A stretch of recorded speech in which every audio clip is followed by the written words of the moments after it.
Chapter 501. 1,000 years, 10,000 years the morning sun penetrated the mountain forest, shining on the stream, sparkling with light. Guwen still sat on that rock. A year had passed since he left the supreme sect, and the Taoist field of the beginningless was already filled with various grades of medicinal herbs. It wouldn't take many years before his yearly income from lifespan would increase. Surpassing the peak would not be difficult. An Xian, Shenzhen, and others also began to cultivate in seclusion, and Guwen taught Xiaoliang and the other four each day outside the dojo. Xiaoliang and his group had to climb mountains and wade through waters back and forth every day. Initially, it was very tough, but after a year of cultivation, they had grown accustomed to it, even considering this journey as part of their cultivation. While waiting for them, Guwen was watching Zhenqin. Since Yilan passed away, Zhenqin had been continuously gaining experience and opportunities outside. Yet, regrettably, she was still about to face her life's limit, and she was still a long way from reaching the Nirvana realm. Zhenqin seemed to sense her celestial mandate, preparing to take revenge on the ghost mother of ephemera. The death of Suhan had always been a thorn in Zhenqin's heart. Her reason to cultivate was also to avenge her senior brother. Suhan? Oh Suhan, you thought you were being kind. But have you ever considered that due to your kindness, your junior sister would carry a millennium of vengeance until her death? Guwen murmured to himself, lamenting human nature and fate. Suhan's corpse had long been moved by him from the Nianchu cave mansion to the world-excluding cave heaven, currently resting in a cave within the dojo. His soul had gone with the reincarnation long ago, but since his corpse was well preserved, Guwen could use causality to seek his reincarnated soul. He hadn't wanted to do so, but seeing that Zhenqin was about to reach her end, he was considering whether to fulfill his disciple's regret. Just as Guwen was pondering this, a piercing sound came. Young Xiaoliang, a year older, charged forward with a wooden sword, swooping like a bird through the forest. Guwen raised his hand, circled around his own neck, and caught the tip of the wooden sword between his fingers. Xiaoliang was forcibly stopped, landed on his feet, and subconsciously fell backward. He looked up at Guwen and shook his numbing right hand, exclaiming, "Master, you are so powerful. Are you a Foundation Establishment Realm cultivator?" Guwen stood up, taking the wooden sword in hand, and chuckled. "You found out. With your little skill, you still think of ambushing your master?" Xiaoliang straightened his neck and said, "What do you mean by ambush? I just wanted to show Master my cultivation progress." At that time, the other four also arrived, bowing to Gu and taught them not only cultivation techniques but also proper etiquette and the principles of conducting oneself. In just 1 year, he had imbued these five with a spirit of chivalry. Even with their cultivation levels and spells, the five did not bully the common people. Instead, they supported the weak and opposed the strong. They had already gained a good reputation within 100 miles of their hometown. Seeing that everyone had arrived, Guwen tossed the wooden sword to Xiaoliang, saying, "Today I will teach you the sword control technique." Upon hearing this, the five were not very excited, as the sword control technique did not sound like a very formidable spell, especially since they practiced sword fighting regularly. Guwen saw their lack of interest but did not say much, instead just began teaching the mantra. Inside the mysterious space, Yang Immortal Emperor walked towards the celestial Tao golden core. Looking at the majestic and spectacular celestial Tao golden core, his eyes not as fervent as before. After the disaster of the battle court, he felt that the celestial Tao golden core could not grant him power to dominate everything, and heaven had no intention of saving all living beings. Whether it was the immortal dynasty or the holy court, most people felt a sense of mission to bear the destiny of all living beings. From the moment they stepped onto the path of cultivation, they had done both good and evil, but all felt that as long as they were powerful, they had to protect all living beings. The young immortal emperor felt the same. He believed he was destined to be the Lord of heaven and earth and must protect all living beings. He approached and Hao, who was still meditating, comprehending the celestial Tao golden core. "Your master has left," Yang Immortal Emperor spoke. Upon hearing this, and Hao immediately opened his eyes and looked at the Yang Immortal Emperor, furrowing his brows. The Yang Immortal Emperor continued, He took a few of his disciples and left the celestial spirit great world, and your junior sister was also taken with him. Hearing this, and Hao's tight brows relaxed, and he asked, "It's good that he left. This world is becoming more chaotic. My master can save heaven and earth once or twice, but he can't always interfere, or sooner or later, someone stronger than him will come. With junior sister following him, I can truly rest assured." Young Immortal Emperor shifted his gaze to the celestial Tao golden core and said, "And how? I suddenly feel that this golden core doesn't represent the heavenly Tao." And Hao looked at him, the firelight of the celestial Tao golden light shining on his face, his expression complex. "So, what do you intend to do?" And Hao asked. He didn't believe in the heavenly Tao either. He pursued the celestial Tao golden core just to rapidly become stronger. The world's situation was unpredictable, and despite his strong talent, he also felt a sense of urgency. If he were to die on the path of cultivation, in 1,000, 10,000 years, no one in the world would remember him. Young Immortal Emperor slowly said, "I want to contend for the theory of heaven." After hearing this, and Hao fell into silence. The mysterious space fell silent along with them, stretching their shadows long. Seasons changed from spring to autumn, and 5 years swiftly passed. The dojo was vast, but few lived there, and each day was quiet, which helped calm Guwen's heart. Every day, teaching Yi Xiaoliang and the other 4, planting flowers and picking herbs, writing books, practicing calligraphy, Guwen didn't find it boring at all. Instead, he felt fulfilled. 5 years passed, and Yi Xiaoliang and the 4 others had all reached adulthood and successfully reached the foundation establishment realm. In the scorching summer, within the forest, beside a little stream, Guwen looked at the grown-up 5 and felt that time indeed flew by. "Master, I want to change my name and be called Yi Qingshan from now on," Yi Xiaoliang suddenly said, and the other 4 spoke as well. "I want to change too. My name will be Lin Chuan. My name will be Cheng Meng. I want to change my surname too. Call me Gu Changxing." "You shameless. Well then, I also want the surname Gu Chengdao." Listening to their words, Guwen smiled helplessly and didn't stop them. As the 5 changed their names, their fates too changed accordingly. Guwen saw their futures. Guwen cleared his throat and said, "You have all established your foundations. In a few years you will surpass your teacher, and I do not wish to be surpassed. Don't come here anymore. Go and seek a broader path towards immortality." Hearing this, Yi Qingshan and the others fell silent.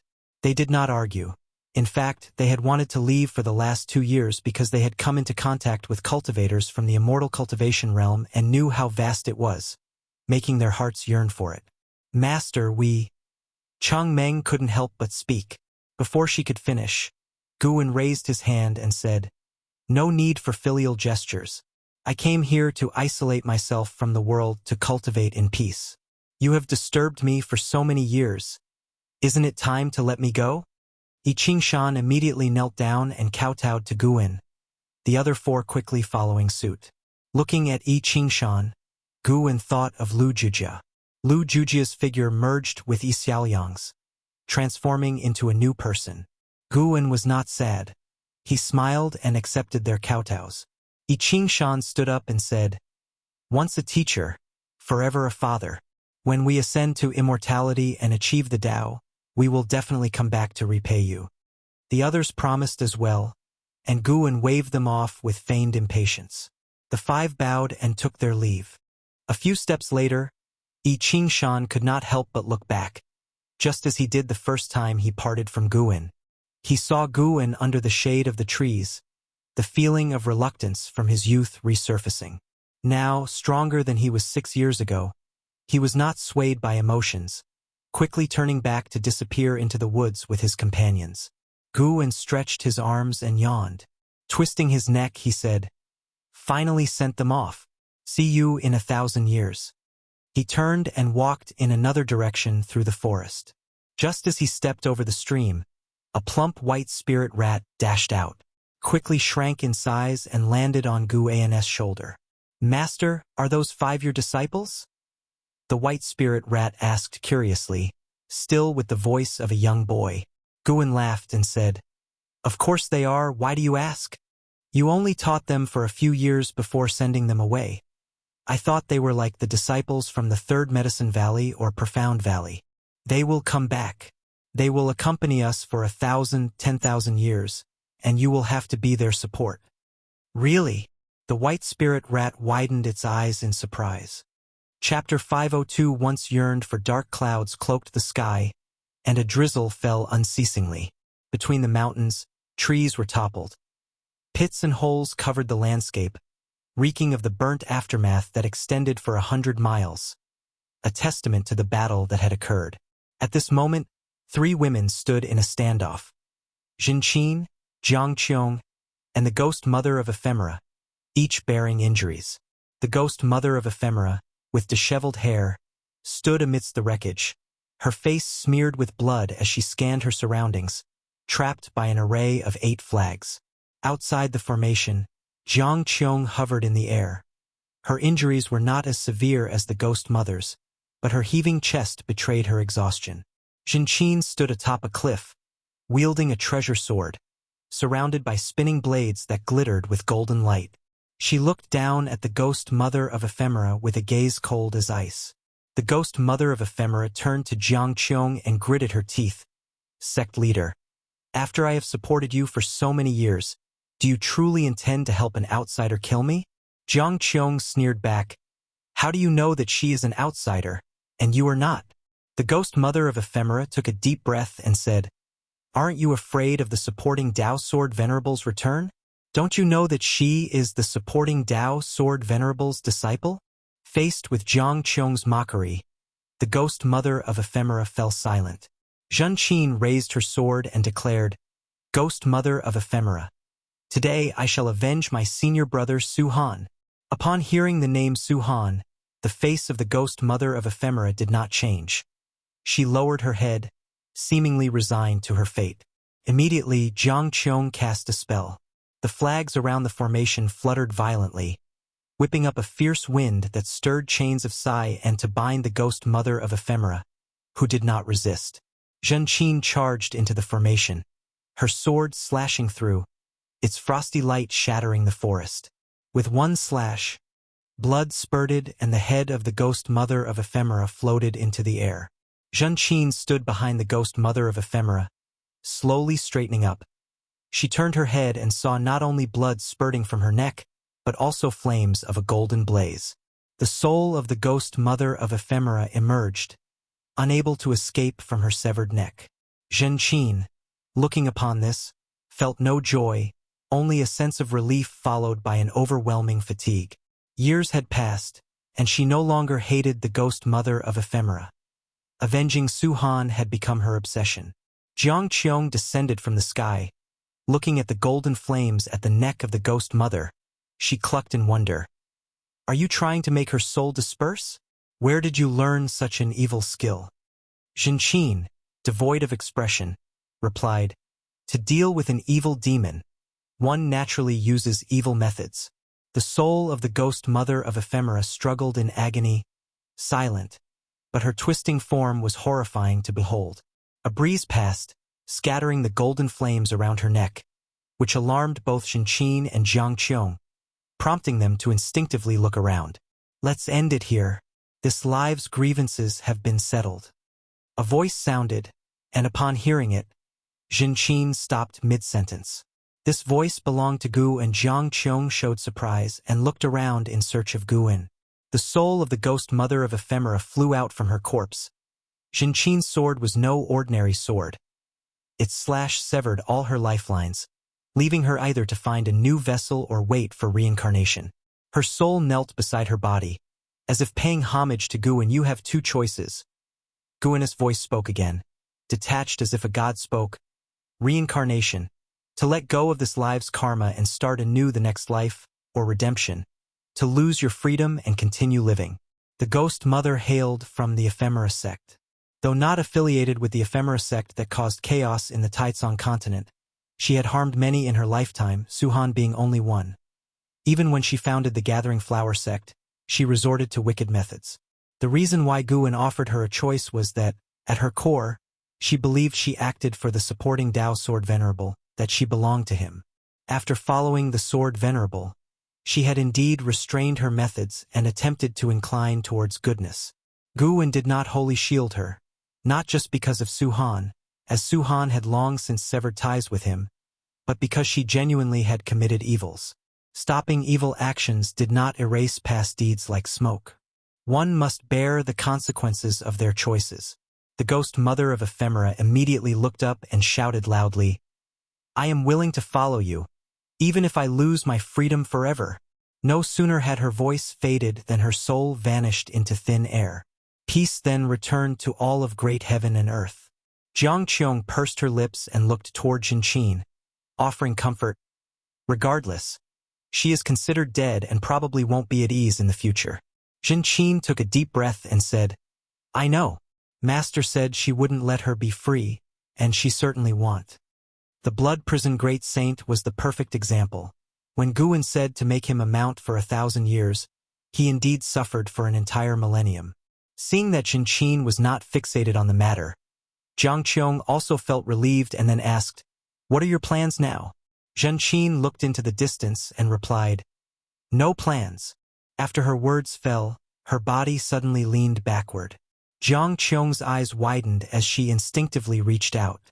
However, a hand moved faster to catch Jinqin's shoulder.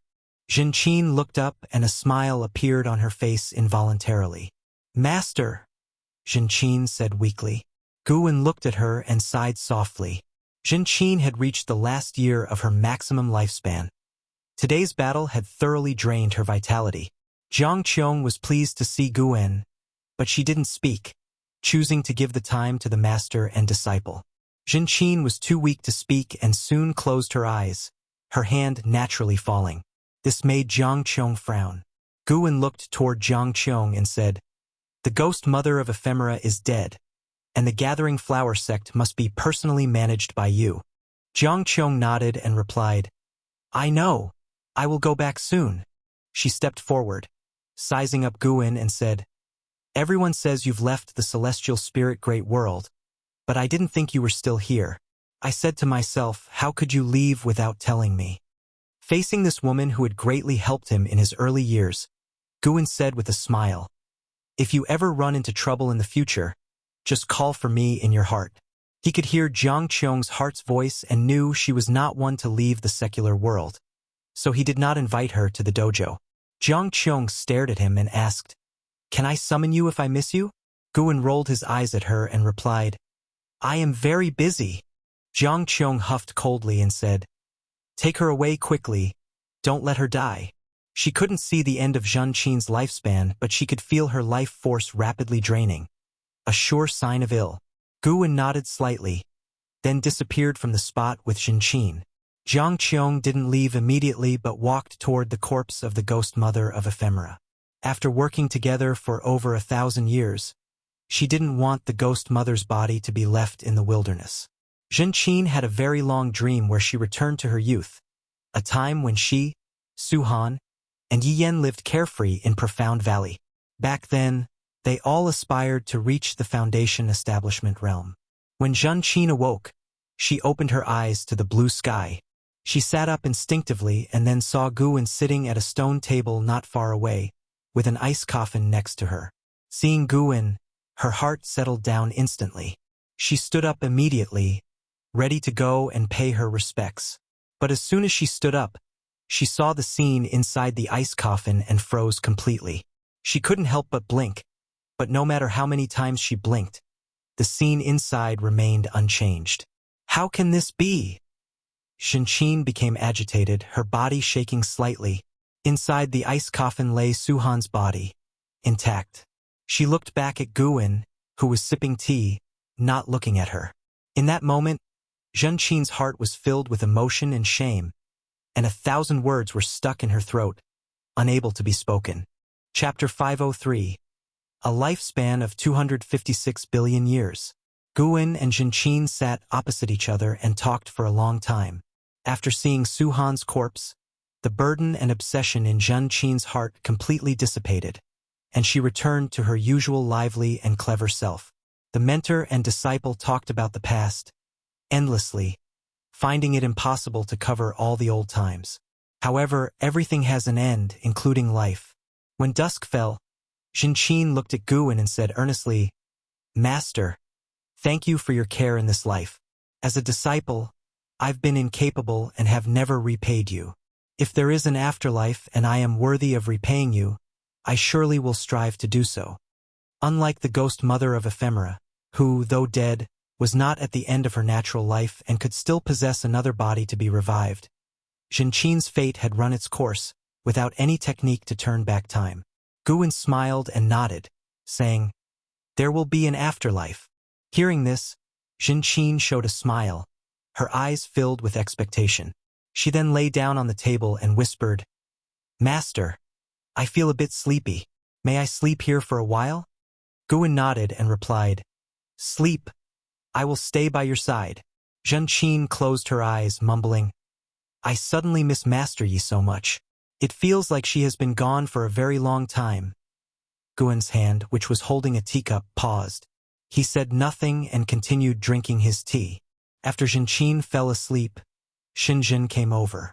She looked at Jinqin, about to speak, but her brow furrowed, and she approached Guan, asking, "Are you okay?" She knew Jinqin's place in Guan's heart and, thinking of how Yilan, Xiaochuan, and others' deaths affected Guan, she couldn't help but worry. "I am naturally fine," Guan said, looking at her with a smile and gesturing for her to sit down. Xinjun took a seat, her gaze constantly on Guan. As Guan poured her tea, he said, "Do you think it's absurd? Someone with my cultivation level, yet unable to control life and death?" Xinjun was secretly surprised. How did Guan see through what she was thinking? She spoke truthfully, "Indeed, you are the strongest being in my mind. It seems like life and death should be trivial matters to you. But," Guan laughed and said, "this means I am not the strongest being. There is a celestial mandate that governs all, and those I help already have good fates. I merely add a touch of splendor. You can glimpse the past and the future, but can you glimpse the celestial mandate?" Glimpse the celestial mandate? Xinjin fell into deep thought. In fact, she was also confused about her own path of cultivation. She didn't enjoy sitting meditation and qi refinement. She preferred the arts and sought to improve her cultivation level through enlightenment, but inspiration was scarce, and her cultivation level had been stagnant for many years. Seeing that she was seriously contemplating, Guan did not disturb her. He looked towards the horizon, where the slanted sun was like blood, and the seas of clouds seemed ablaze. Looking at the celestial vault, Guan suddenly felt that the future he saw wasn't far enough.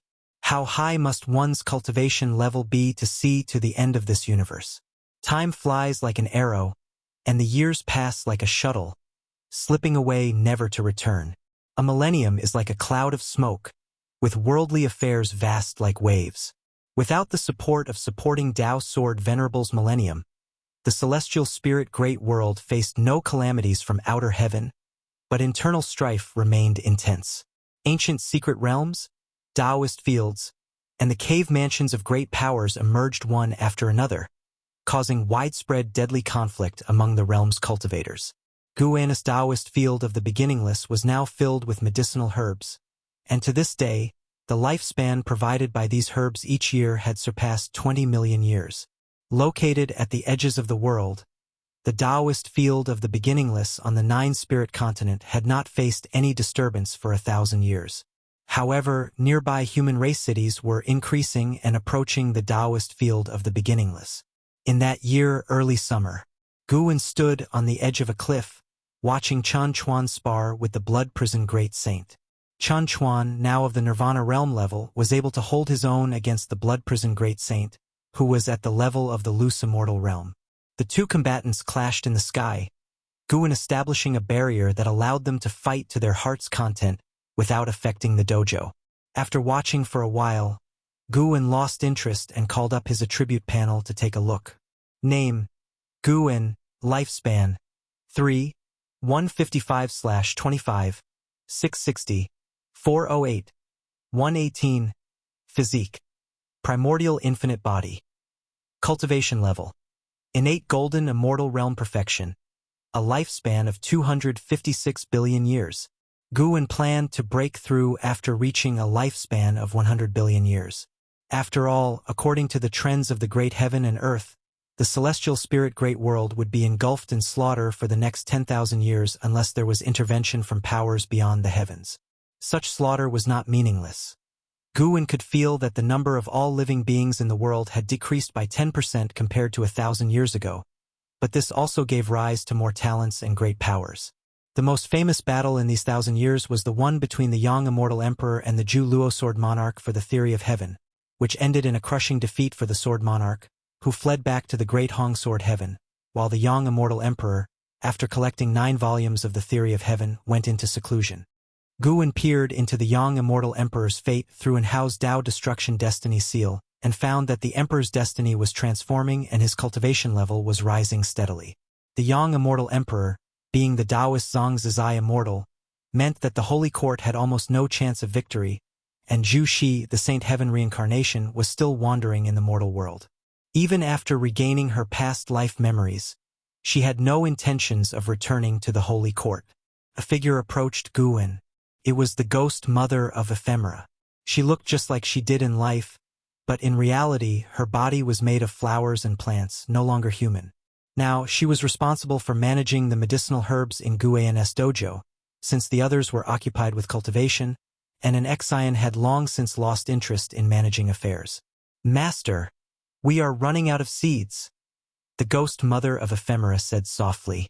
Having experienced life and death, and after 1,000 years of settling, her temperament had become much more stable, starkly different from her past as the deputy sect master of the Gathering Flower sect. Guwen glanced at Chun Chuan and said, "There will be new seeds tomorrow. You should go and cultivate for now." The ghost mother of Ephemera immediately bowed and took her leave. "Wait a moment." Guwen spoke, and upon hearing him, the ghost mother subconsciously turned around, only to have a secret manual fall into her embrace. She accepted the manual and saw at a glance that it was a cultivation technique. "Strive to reach nirvana as soon as possible. That way you can serve me for a longer time," Guwen said before turning and walking away. A ripple of emotion disturbed the tranquility of the ghost mother of Ephemera's eyes. She watched Guwen's retreating figure, her thoughts unknown. Guwen walked out toward the dojo. 5 acquaintances were to arrive today, and he needed to see them. The 5 acquaintances were Yi Qingshan and the others, whom Guwen had taken as disciples because Yi Qingshan was the reincarnation of Lu Jujia. After 1,000 years of adventure and countless trials, fortunately, all 5 were still alive. They had encountered an invincible adversary and had to return to their homeland. Guwen could overhear their conversation. These friends were contemplating establishing a sect in their hometown to cultivate their own power and to benefit the locals. Although the relatives they remembered were no longer alive, the land had not changed. Guwen listened as these 5 discussed their past experiences of cultivating with him, and Gu Changsheng, that youngster, was actually sentimental, wondering if his master was still alive. All 5 believed that Guwen had passed away, for in their memory, Guwen was merely a Foundation Establishment realm cultivator. Unless they faced a cultivation crisis or had stirred up enemies, why would anyone seek such a secluded place to hide? At the very least, it indicated that Guwen had no mighty background or extraordinary talent.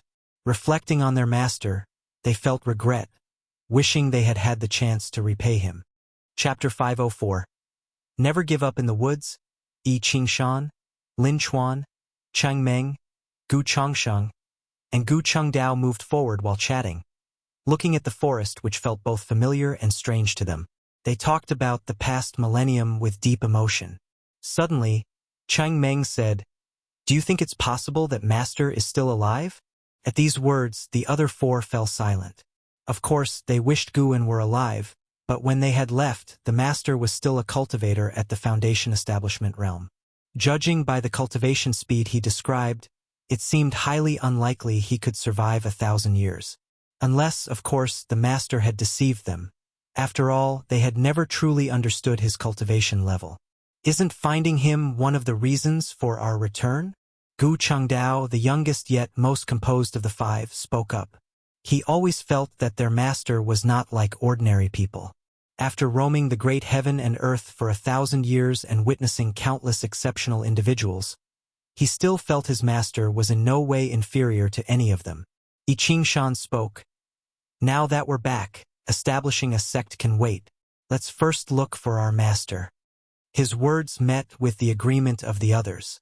Even if their master were no longer of this world, spending several years in search for him was worthwhile. Gradually, their conversation turned to their sworn enemies. Mentioning their enemies made their teeth itch. Their disciples and friends had been slaughtered by these foes, and they themselves had narrowly escaped death. Even with all the hatred, they had no means of revenge, as their enemies were cultivators of the immortal Tao realm, backed by a major sect. As they talked, they came to a small stream and were struck dumb. Lin Chuan couldn't help but ask, could this be the same stream from 1,000 years ago? How is it still here?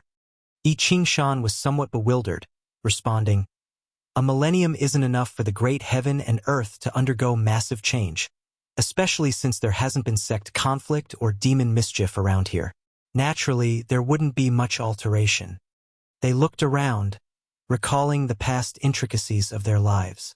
After a while, the sound of footsteps came from deep within the woods across the stream, drawing the attention of I Ching Shan and the others. They hadn't sensed the presence of humans or demons, so the sound of footsteps was certainly startling. Looking intently, they saw a young woman in green clothes, carrying a bamboo basket, walking out from the depths of the forest. Her beautiful face and pure aura were like that of a celestial maiden descending to the human world, leaving I Ching Shan and the others stunned. The newcomer was an Xian. 1,000 years had passed, and an Xian had entered the Nirvana realm, her aura transcending the ordinary, while I Ching Shan and the others were still stuck at the Mahayana realm, unable to find the opportunity for Nirvana. An Xian stood before the stream, smiling at them, awakening them from their reverie as they hurriedly bowed and made a fist-in-palm salute. Senior, I am I Ching Shan. 1,000 years ago, I cultivated here for several years. We have now returned in hopes of finding our master. Have we perhaps offended you in any way? I Ching Shan spoke first. After all, if someone had claimed this area over the past millennium, they would have no choice but to leave. He couldn't fathom Nzin's cultivation level. Thus, he was sure she was an entity of the immortal Tao realm. Even just being a great cultivator at the lowest Nirvana realm would be far beyond their ability to provoke. An Xian laughed. I have been cultivating here for 1,000 years. Could your master's surname be Gu and his given name N? At her words, the five displayed great surprise and answered affirmatively, eagerly inquiring about Gu N's relationship with her. An Xian answered, I have indeed met him. He is currently in closed-door cultivation. I have established a dojo in this area. I share a deep connection with him, so if you need assistance in the future, feel free to reach out to me. Hearing that their master was in closed-door cultivation, the five were overjoyed, thanking an Xian for her kindness. I Ching Shan wanted to ask more about Gu N's situation, but an Xian shook her head, saying no more, and he could only let the matter rest. Senior, we wish to establish a sect nearby to aid mortals in their immortal cultivation. Will we be disturbing you? Cheng Meng asked cautiously. An Xian lifted her hand, pointing to the stream before them. As long as your sect does not cross the stream, you won't be causing a disturbance. Guan had informed her that I Ching Shan was the reincarnation of Lu Jujia, so she also anticipated what kind of sect I Ching Shan would establish. Upon hearing Nzin's response, all five felt completely relieved. An Xian turned and walked back the way she had come, leaving them with parting words. The great Tao is long. Do not become blinded by hatred. Your own cultivation is what matters most. These words startled the five, and they remained shocked until an Xian vanished from their sight. Only then did they come back to their senses. Gu Chongqing asked carefully, did she overhear our conversation, or did she divine it? It is said that a great power of the immortal Tao can look at a person and know their past and future. I Ching Shan took a deep breath and said, she must have deduced it. Perhaps our master came here originally in search of her. The other four also felt this made sense and held an Exian in even greater awe. They didn't linger any longer and turned to leave. Now that they were certain their master was still alive, they could begin their own plans. On the other side, an Exian walked deeper into the woods, and when she saw Guena's figure, a smile appeared on her face. She quickened her pace, abandoning the demeanor of a celestial maiden and adopted the lively, joyful posture of a young girl. "Master, how did I do?" An Exian asked proudly as she arrived in front of Gu and stood in front of the bushes, a butterfly perching on his right hand. He stared at the butterfly and said softly, "Not bad. You have a third of my charm." An Exian became even more proud and curiously asked, "Master, aren't you afraid they might establish another supreme sect?" Guin replied, "As long as we remain in the celestial spirit great world and continue to interact with others, such things are inevitable. Let them be.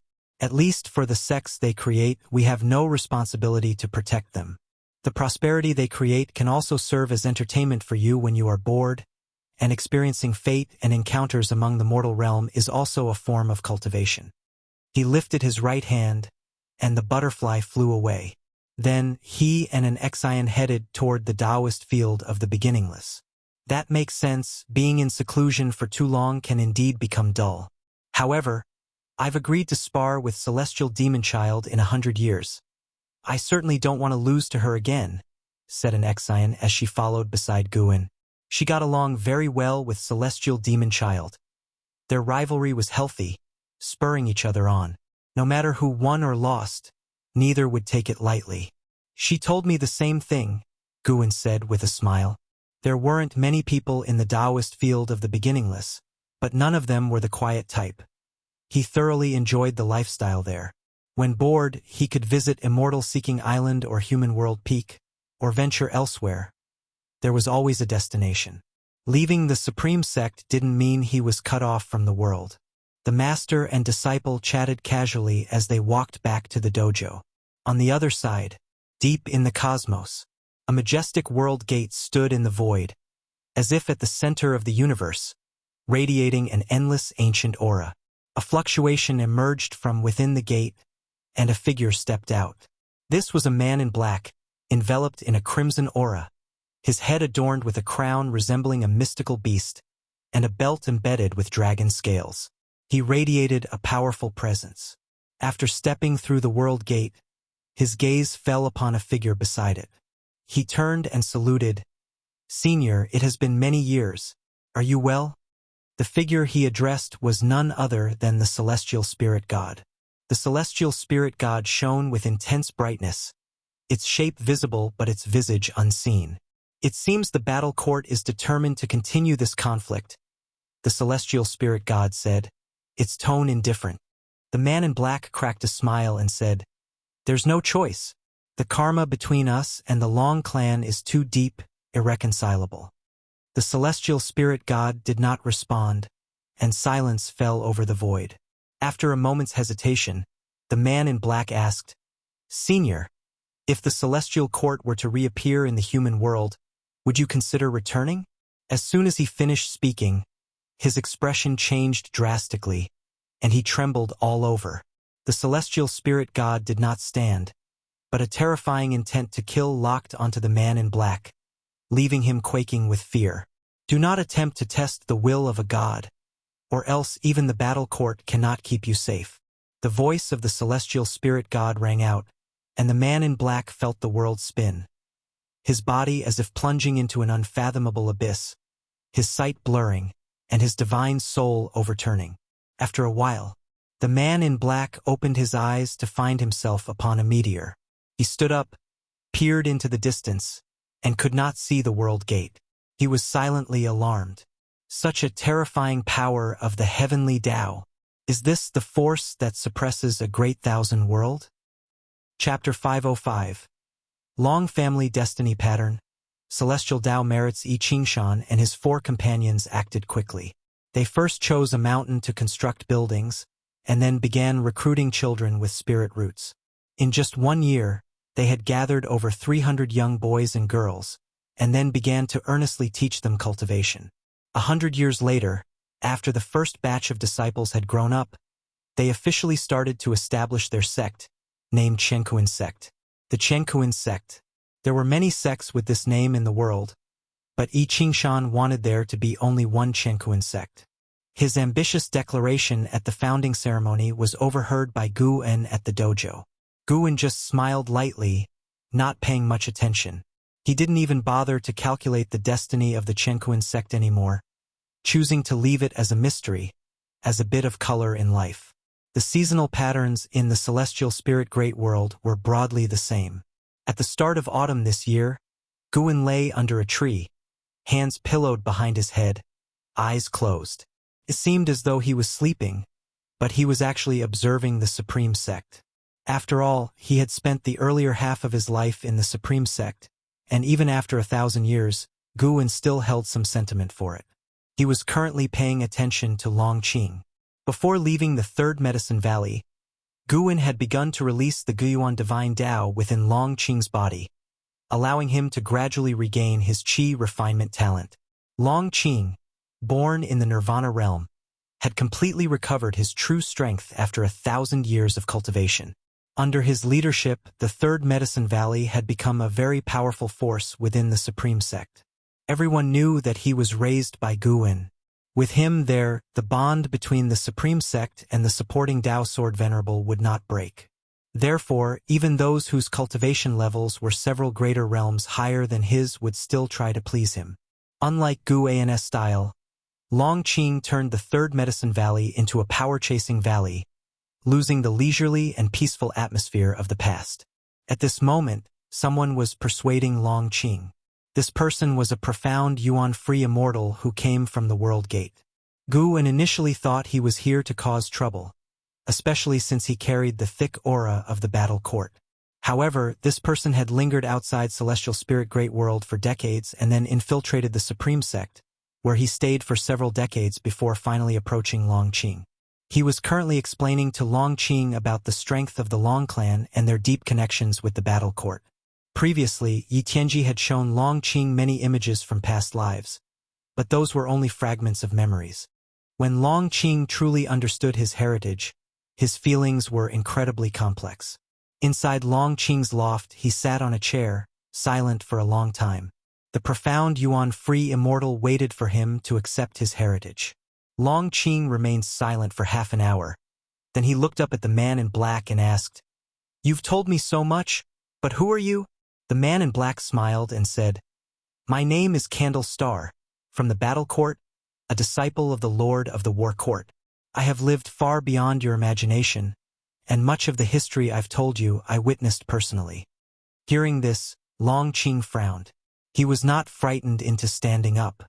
Instead, he stared at Candle Star and asked, "If you come from the battle court, why awaken my hatred towards it?" Candle Star laughed and said, "The battle court has strayed, always trying to please the immortal gods.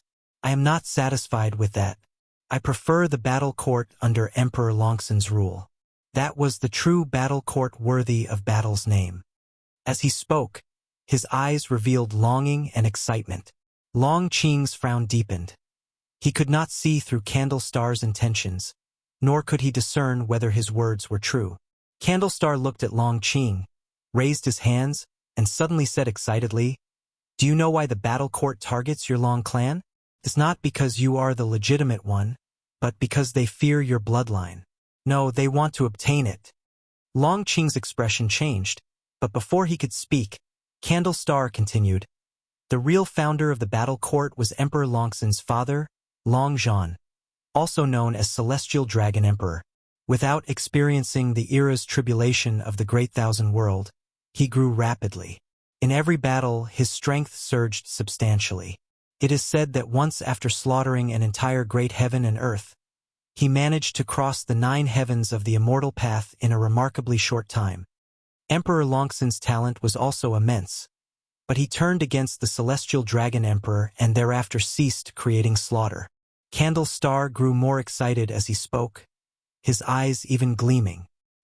He could not only grow stronger through slaughter but also resist heavenly might. Even crossing the 9 heavens of the immortal path, he managed to successfully cross the tribulation within a day. Such talent, such destiny pattern, is enough to drive the 3,000 great thousand worlds mad. Candle Star's intense gaze made Long Qing uncomfortable. Long Qing couldn't help but say, "Are you suggesting that the Long clan inherited such talent and destiny pattern?" "Exactly. The grandson of Emperor Longxin once inherited such talent, and that was also why the Long clan headed toward decline," Candle Star replied, his gaze sizing up Long Qing with greed filling his eyes. Long Qing snorted. "So you want to possess me?" Candle Star quickly shook his head. "No, no, no, the talent of the Long clan, and you who cannot be killed no matter what, obviously your clan hides a great cause and effect. The fools of the war court can't see this clearly. Of course, the most important thing is that I also believe in my own talent. I want you to retake control of the war court, and together we can establish everlasting great celestial Tao merits." Long Qing furrowed his brows again. He muttered, "With my current cultivation level, how many years would it take to overthrow the war court?" Candle Star answered, "If it's fast, several tens of millions of years. If slow, several hundreds of millions of years. Of course, you have to survive and you cannot slack off." "Tens of millions of years?" Long Qing widened his eyes, unable to remain calm. He couldn't help but exclaim, "Are you joking with me? Even if it really took that many years, could you wait that long?" Candle Star huffed, "Why can't I wait? I also need time to cultivate. Don't feel that it's too long. To reach my current cultivation level, closing my eyes, 1,000,000 years pass in an instant, not to mention those who are in seclusion seeking enlightenment. For them, even 10 million years are not worth mentioning. The reason you haven't felt time passing so quickly is that this great thousand world is currently undergoing an era transition. The heavenly Tao promotes the movement of heaven and earth, and living beings are continually fighting. You've experienced too many changes."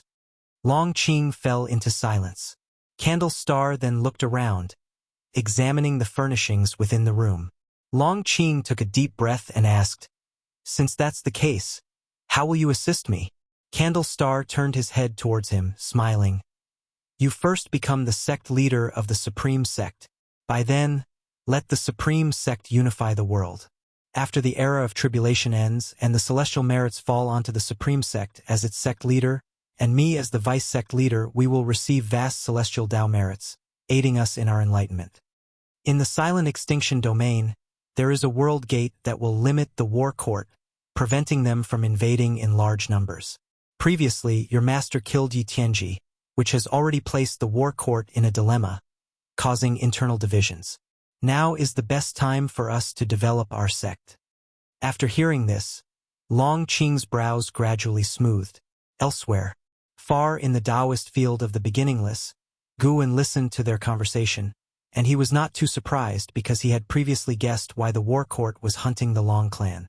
The silent destruction god emperor used a person from the Long clan to cultivate the celestial dragon reincarnation dharma aspect, which was the best proof. He was more interested in the celestial Tao merits mentioned by Candle Star.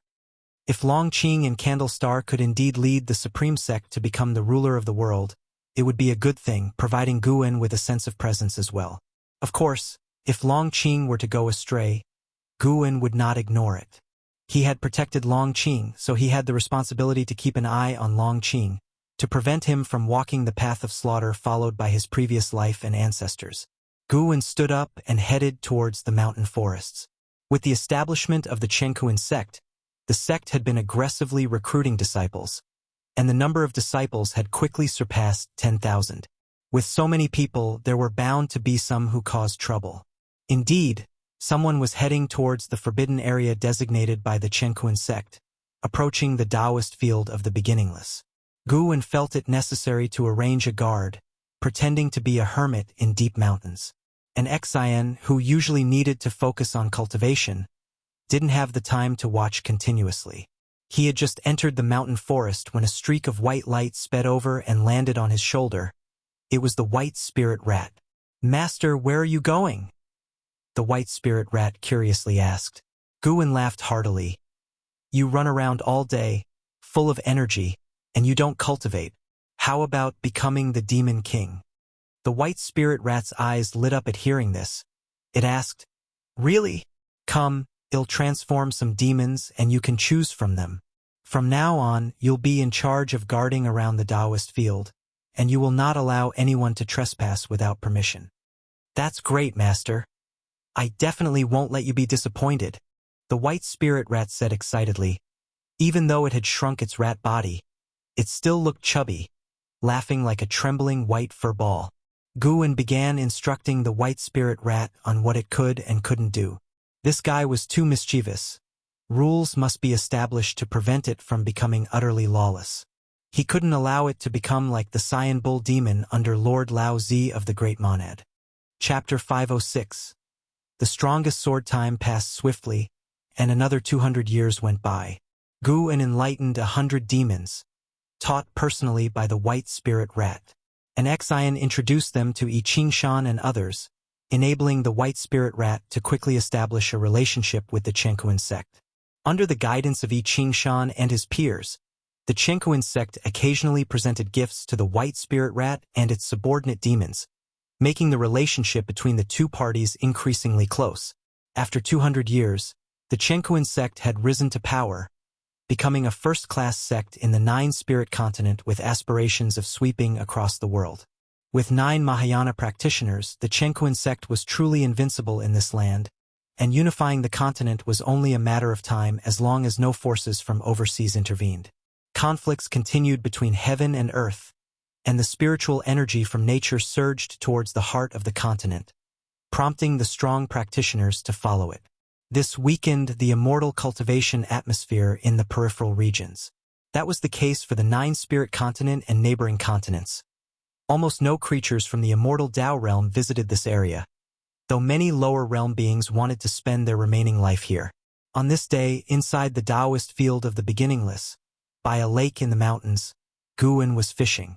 Blood Prison Great Saint stood by, curiously watching the lake's surface, and couldn't help but ask, "Master, are these fish of a special kind?" In his mind, the master was the strongest. In his view, the master wouldn't engage in meaningless activities. Even the leisurely ones would, upon reflection, hold significance, just like how the master enjoyed reading and writing, which Shinjin emulated and then attained enlightenment. There were also the games of Go and chess created by the master, which could enhance one's comprehension of the Tao. Even gardening held many subtleties, allowing for deeper contemplation. Even serving as a bullock, 1,000 years of reflection had helped the Blood Prison Great Saint shed his impetuous and arrogant temperament. This lake was newly created by Guwen yesterday. When he went to the Hidden Spirit Palace to gather medicinal herbs, he brought back several small fish, all of which were released into the lake. Guwen replied, "Nothing special. They are just ordinary fish." Ordinary fish? The Blood Prison Great Saint was even more confused. He carefully observed the lake in front of him, convinced that it must hold some profound mystery, though he still couldn't see through it. Little did he know, Guwen simply wanted to fish for the sake of fishing. His fishhook was formed from concentrated mana, and once it stuck to a fish's mouth, the fish couldn't escape but wouldn't be hurt either. He merely wanted to experience the process of fishing.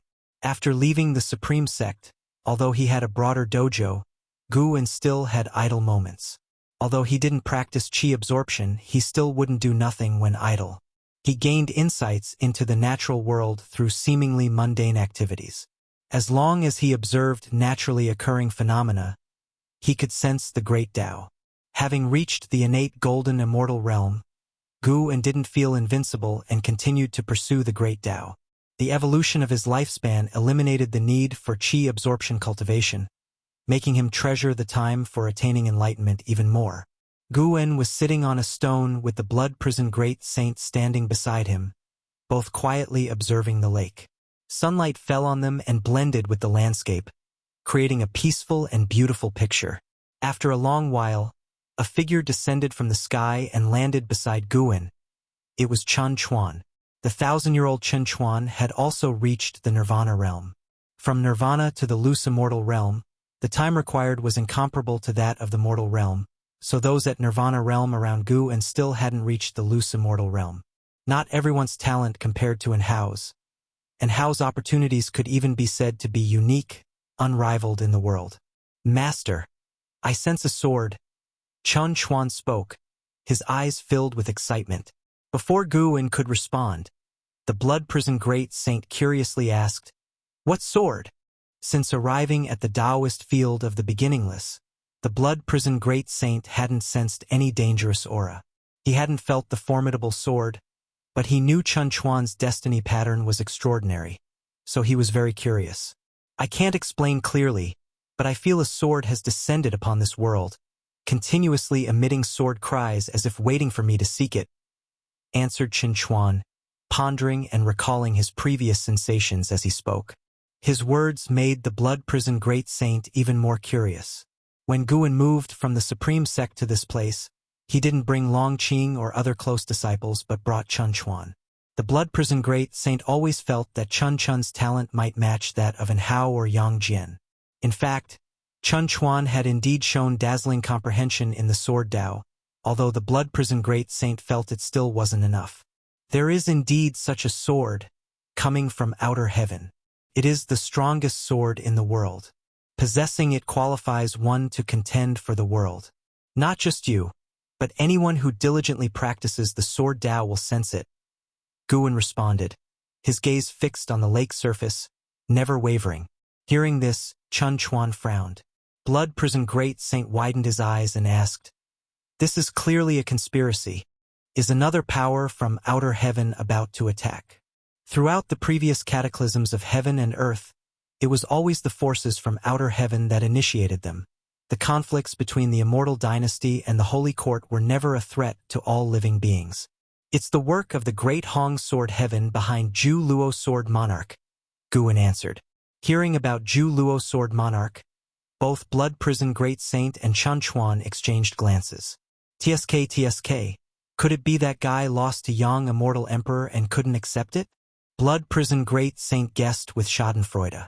He disliked the way Zhu Luo sword monarch carried himself, a demeanor that screamed invincibility, which he found repulsive.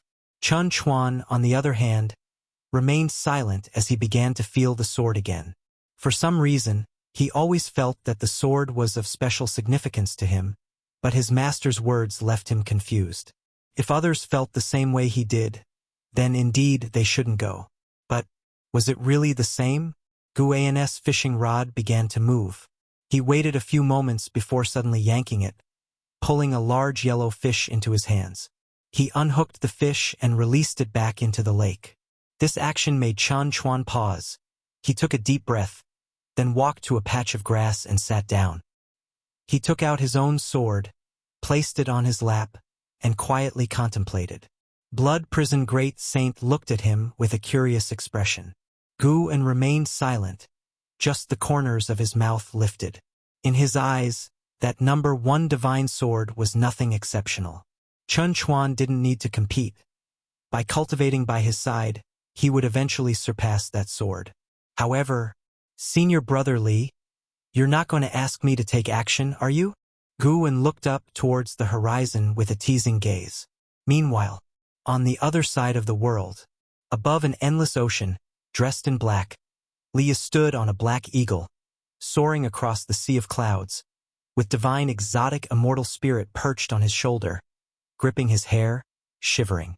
Do we really have to steal it? The aura of this sword is very powerful. It will definitely attract terrifyingly strong individuals. Don't forget, my master has already left the celestial spirit great world. Divine exotic immortal spirit couldn't help but ask. It had deliberately conveyed the news of Gu An's departure to Li Ye, hoping that Li Ye would be less reckless in the future. Its method indeed worked. Li Ye had been peaceful for 1,000 years, but today, he was embarking on an adventure again. Li Ye's eyes were cold as he said, "How can I become stronger without striving for it? By meditating in seclusion? Don't worry, if it really comes to dying, it'll let you go. I won't drag you down." His heart, though, was aflame, because he felt that the sword was calling to him. He was the true master recognized by the sword. Divine exotic immortal spirit couldn't help but say, "Do you really think I could escape if it comes to that?" Leah glanced at it and said, Then why don't you leave now? I must go regardless. Perhaps this is my only chance to catch up to Anhao. Divine exotic immortal spirit rolled its eyes, retorted irritably, You're always talking about Anhao. It's been years without any news of him. He might already be dead. Don't always fantasize about how strong your opponents are, and then force yourself. That's impossible.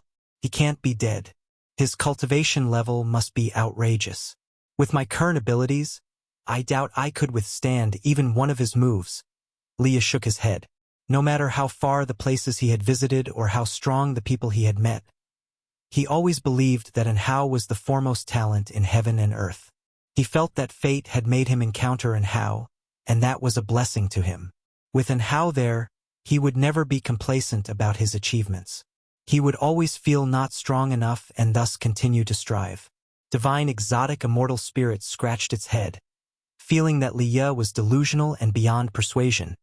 But it was not panicking. After all these years, it suddenly wanted to see its master, and Leah should be able to help it. Chapter 507, Heaven and Earth Tao Fruit. Celestial beings Guan could hear the divine exotic immortal spirit's heart voice. Although he could maintain spiritual communication with it, he rarely paid attention to it. The main reason was that the divine exotic immortal spirit was too annoying. Guan had responded before, and as a result, it chattered constantly, bothering him without end. Guan was neither worried about Leah going to seize the sword, nor was he afraid that Leah would cause any trouble for him. He would only save Leah's life, but wouldn't help him seize the sword. Saving a life was not difficult for Guan, as simple as blowing out a breath. Guan continued fishing until, after an hour, he finally stood up and left. The blood prison great saint hurriedly followed his pace, while Chun Chuan continued to stay by the lake, his eyes tightly closed, comprehending his own sword intent. He wanted to resist the attraction of that sword, feeling that if he could withstand it, his sword Dao would ascend a level. Tens of miles away, and Shang Tian was practicing qi absorption on a cliff, the breeze blowing through his hair. Another 10 miles ahead, his master Jiang Shi was sowing seeds. Jiang Shi didn't use spells, but planted them by hand, treating it as a form of cultivation. Looking to the east, the celestial demon child was discussing the Tao with the ghost mother of ephemera, exchanging cultivation insights. Others were in seclusion within their respective cave mansions, all steadfastly advancing on their own paths of cultivation. The winds rolling through the Taoist field of the beginningless swept toward the celestial vault, carrying away the seasons. By the next late summer, the battle over the divine sword inevitably erupted. The sword drew sword cultivators from all over, and Leah, at the Nirvana realm, couldn't even get involved. Let alone having Guan save him, he didn't even have the qualification to see the divine sword. The battle between two divine immortals of wondrous dharma prevented him and the divine exotic immortal spirit from moving forward, forcing them to wait in the distance. Sadly, as time passed, Leah not only couldn't advance but was also pushed back because higher-level sword cultivators joined the fray. The setting sun cast a pall over an opulent city where Zhu Shi, dressed in yellow robes, strolled along the street. She looked just as young as ever, like a girl of 16 or 17, her eyes shining as she looked around with interest. No one could have imagined that this seemingly innocent girl was the Shang Tian of the Holy Court, once the strongest being of heaven and earth. Just as Zhu Shi became engrossed with the sights on either side of the street, a figure approached her. "Young friend, please halt." A laugh came from ahead, and Zhu Shi fixed her gaze before stopping in her tracks. She saw a young monk draped in a kasaya blocking her path. This person was none other than the immortal seeker who had taught the Taoist expansion skill. It was because the Taoist expansion skill had advanced to the innate reincarnation skill that Guan was able to help the people he cared about extend their ultimate lifespan. Zhu's eyes smile vanished, and she calmly looked at the immortal seeker. The immortal seeker chuckled.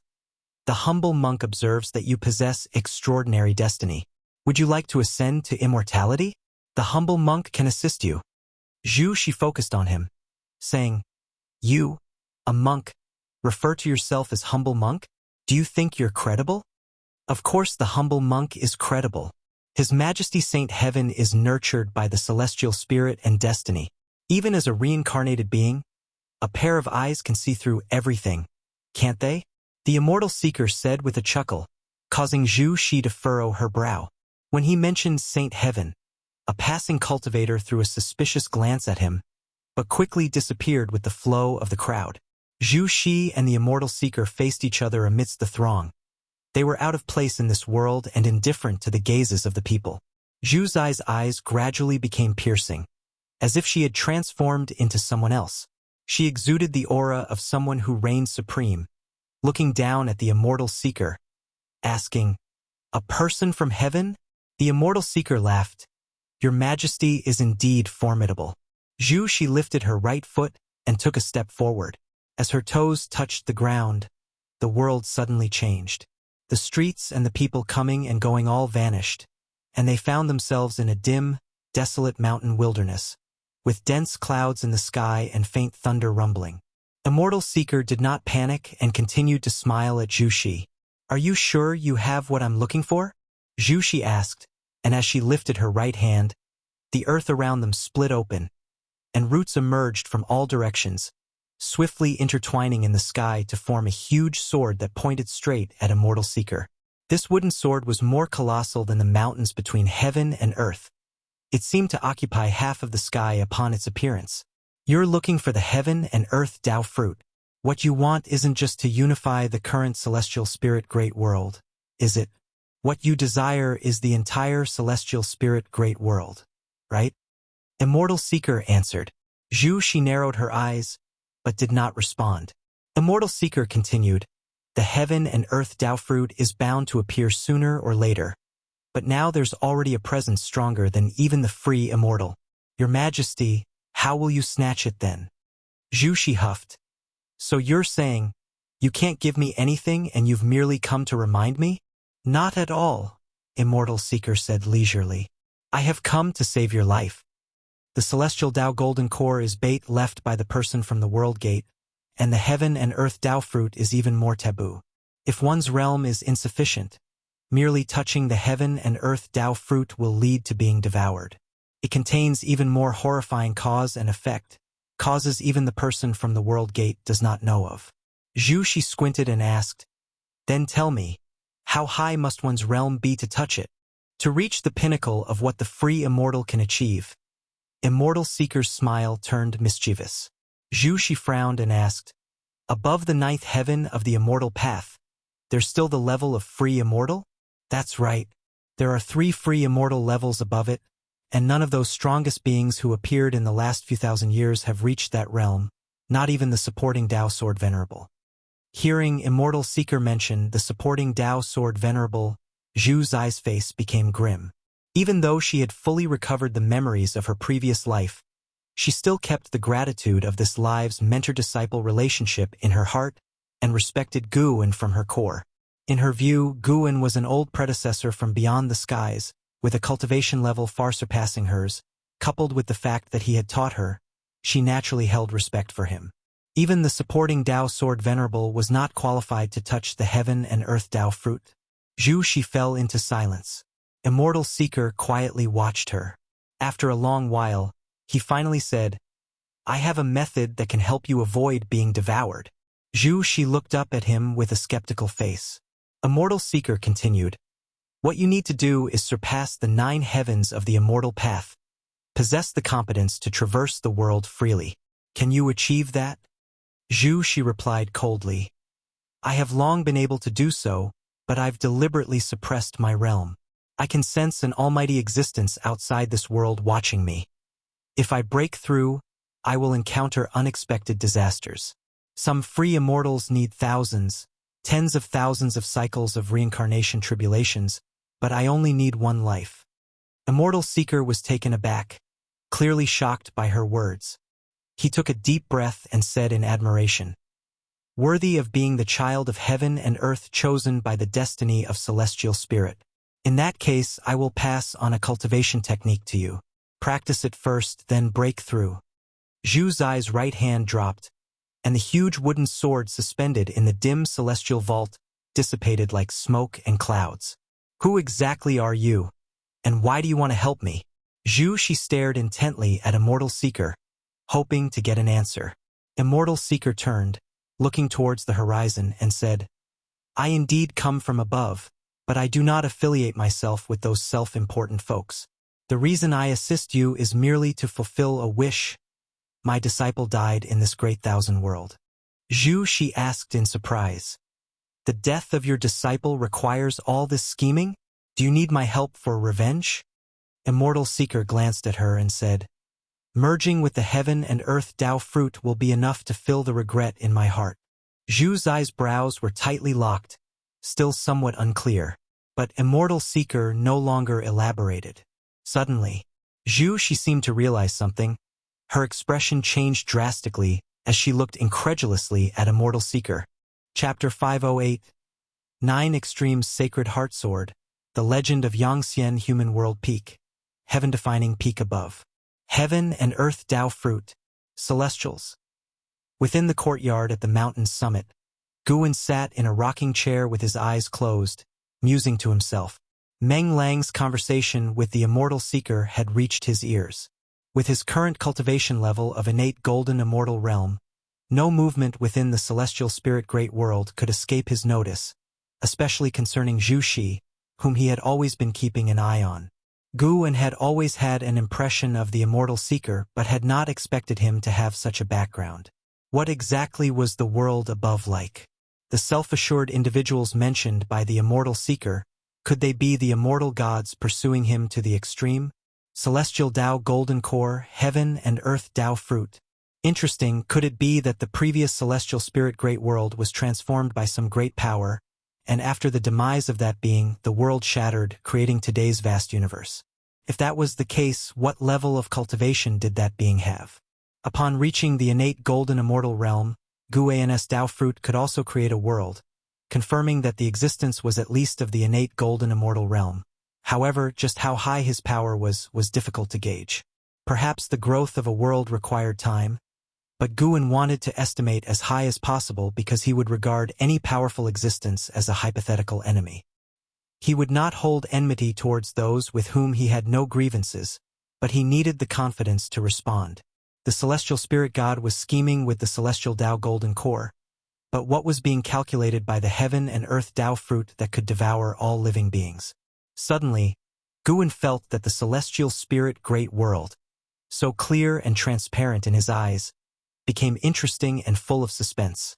He was curious to see what storms the celestial Tao Golden Core and the heaven and earth Tao fruit would stir up in the years to come. Since he had decided to watch over the world's changes from within the dojo, he would not make a move lightly. Guwen opened his eyes, raised his hand, and a book from inside the house flew into his hand. He had left many books in his various residences, occasionally revisiting them for new insights. He gently rocked in the rocking chair, undisturbed by anyone. A figure appeared out of nowhere in the courtyard, none other than Zhu Xinglan, the leading disciple of Heaven-Defining Peak. With his cultivation of the 9th floor of the wandering immortal realm, he saw his master's chair swaying and took another look, then began to tend to the courtyard. He did not realize that his master was sitting in the chair. Guwen did not leave either. He was simply concealed by the huge gap in their realms, allowing him to remain completely invisible to Zhu Xinglan and undetected in any way. To those of Human World Peak, they did not know Guwen by name, only Meng Lang. As a great cultivator, being away for thousands or even tens of thousands of years was nothing out of the ordinary, so no one wondered about Guwen's disappearance. After spending half a day on Human World Peak, Guwen stepped back into the Taoist field of the beginningless. Tai Tsong continent, upon a barren plain. Long Qing was meditating in the air, surrounded by black qi which violently tugged at his robes. Candle Star stood on the ground, staring at him and nodding slightly, his eyes full of admiration. At that moment, Long Qing opened his eyes, looking into the distance and furrowing his brow as he asked, "What sword is this exactly? It's quite formidable." Candle Star turned to follow his gaze, looking toward the horizon, and said, "The 9 Extremes Sacred Heart Sword from Great Hong Sword Heaven, the first demonic sword of their sect, formed from the entire cultivation of a certain sword venerable. His soul was forged into a sword soul, which was then placed within the sacred heart sword Tao in the river of sword Tao, nurtured for countless years to take today's form. To possess this sword is to gain the power to roam the worlds unopposed. Hearing this, Long Qing in surprise asked, "A demonic sword?" "Correct, to tame this sword, one must gain the recognition of its sword soul. But the sword soul is violent and often devours the souls of its masters. So naturally, it is considered a demonic sword," Candlestar said, a hint of playfulness on his face. Narrowing his eyes, Long Qing asked, "Could it be that Great Hong's sword Heaven wants to treat the living beings of the celestial spirit great world as nourishment to feed this demonic sword?" "That's not it," Guan guessed. "It might be related to the founding ancestor of Great Hong's sword Heaven, the sword god." Sword god. Along with the roar, Candlestar recounted the feats of sword god Yang Pingon, and also mentioned sword Tao saint ancestor Yang Xian. Long Qing listened with rapt attention, never having imagined that such formidable figures existed in other great heaven and earths. After a brief pause, Candlestar said, "The transcender who guards this great thousand world once declared that sword Tao saint ancestor possessed the highest level of comprehension in this great thousand world, and could even be considered an anomaly." Long Qing asked with curiosity, "Where is that sword Tao saint ancestor now?" "I don't know," Candlestar admitted. "Some say he has perished, while others believe he is hidden deep within the river of sword Tao. Because the sacred heart sword Tao has merged with the river of sword Tao, other sword cultivators from the great thousand worlds can also comprehend the sacred heart sword Tao. Countless sword cultivators and sword Tao sects now look up to the sword Tao saint ancestor.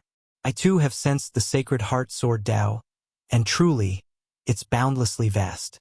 Candlestar shook his head as he spoke, his tone filled with longing for the sword Tao saint ancestor. Long Qing too began to fantasize about the sacred heart sword Tao. "Eh?" Candlestar suddenly exclaimed with suspicion, interrupting Long Qing's thoughts. Long Qing couldn't help but turn to him and asked, "What's wrong?" Candlestar narrowed his eyes and said, "The Nine Extremes sacred heart sword is about to have a master. I never expected him to come. What exactly are these old creatures seeking after reincarnating?"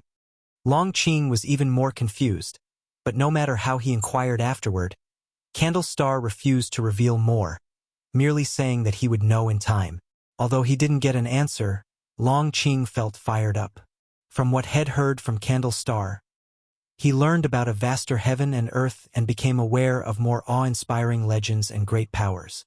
He too wanted to become an existence like them. He suddenly thought of his master. What exactly was his master's name? Supporting Tao Sword Venerable was just a title given by the Supreme Sect. His master surely had his own Tao name.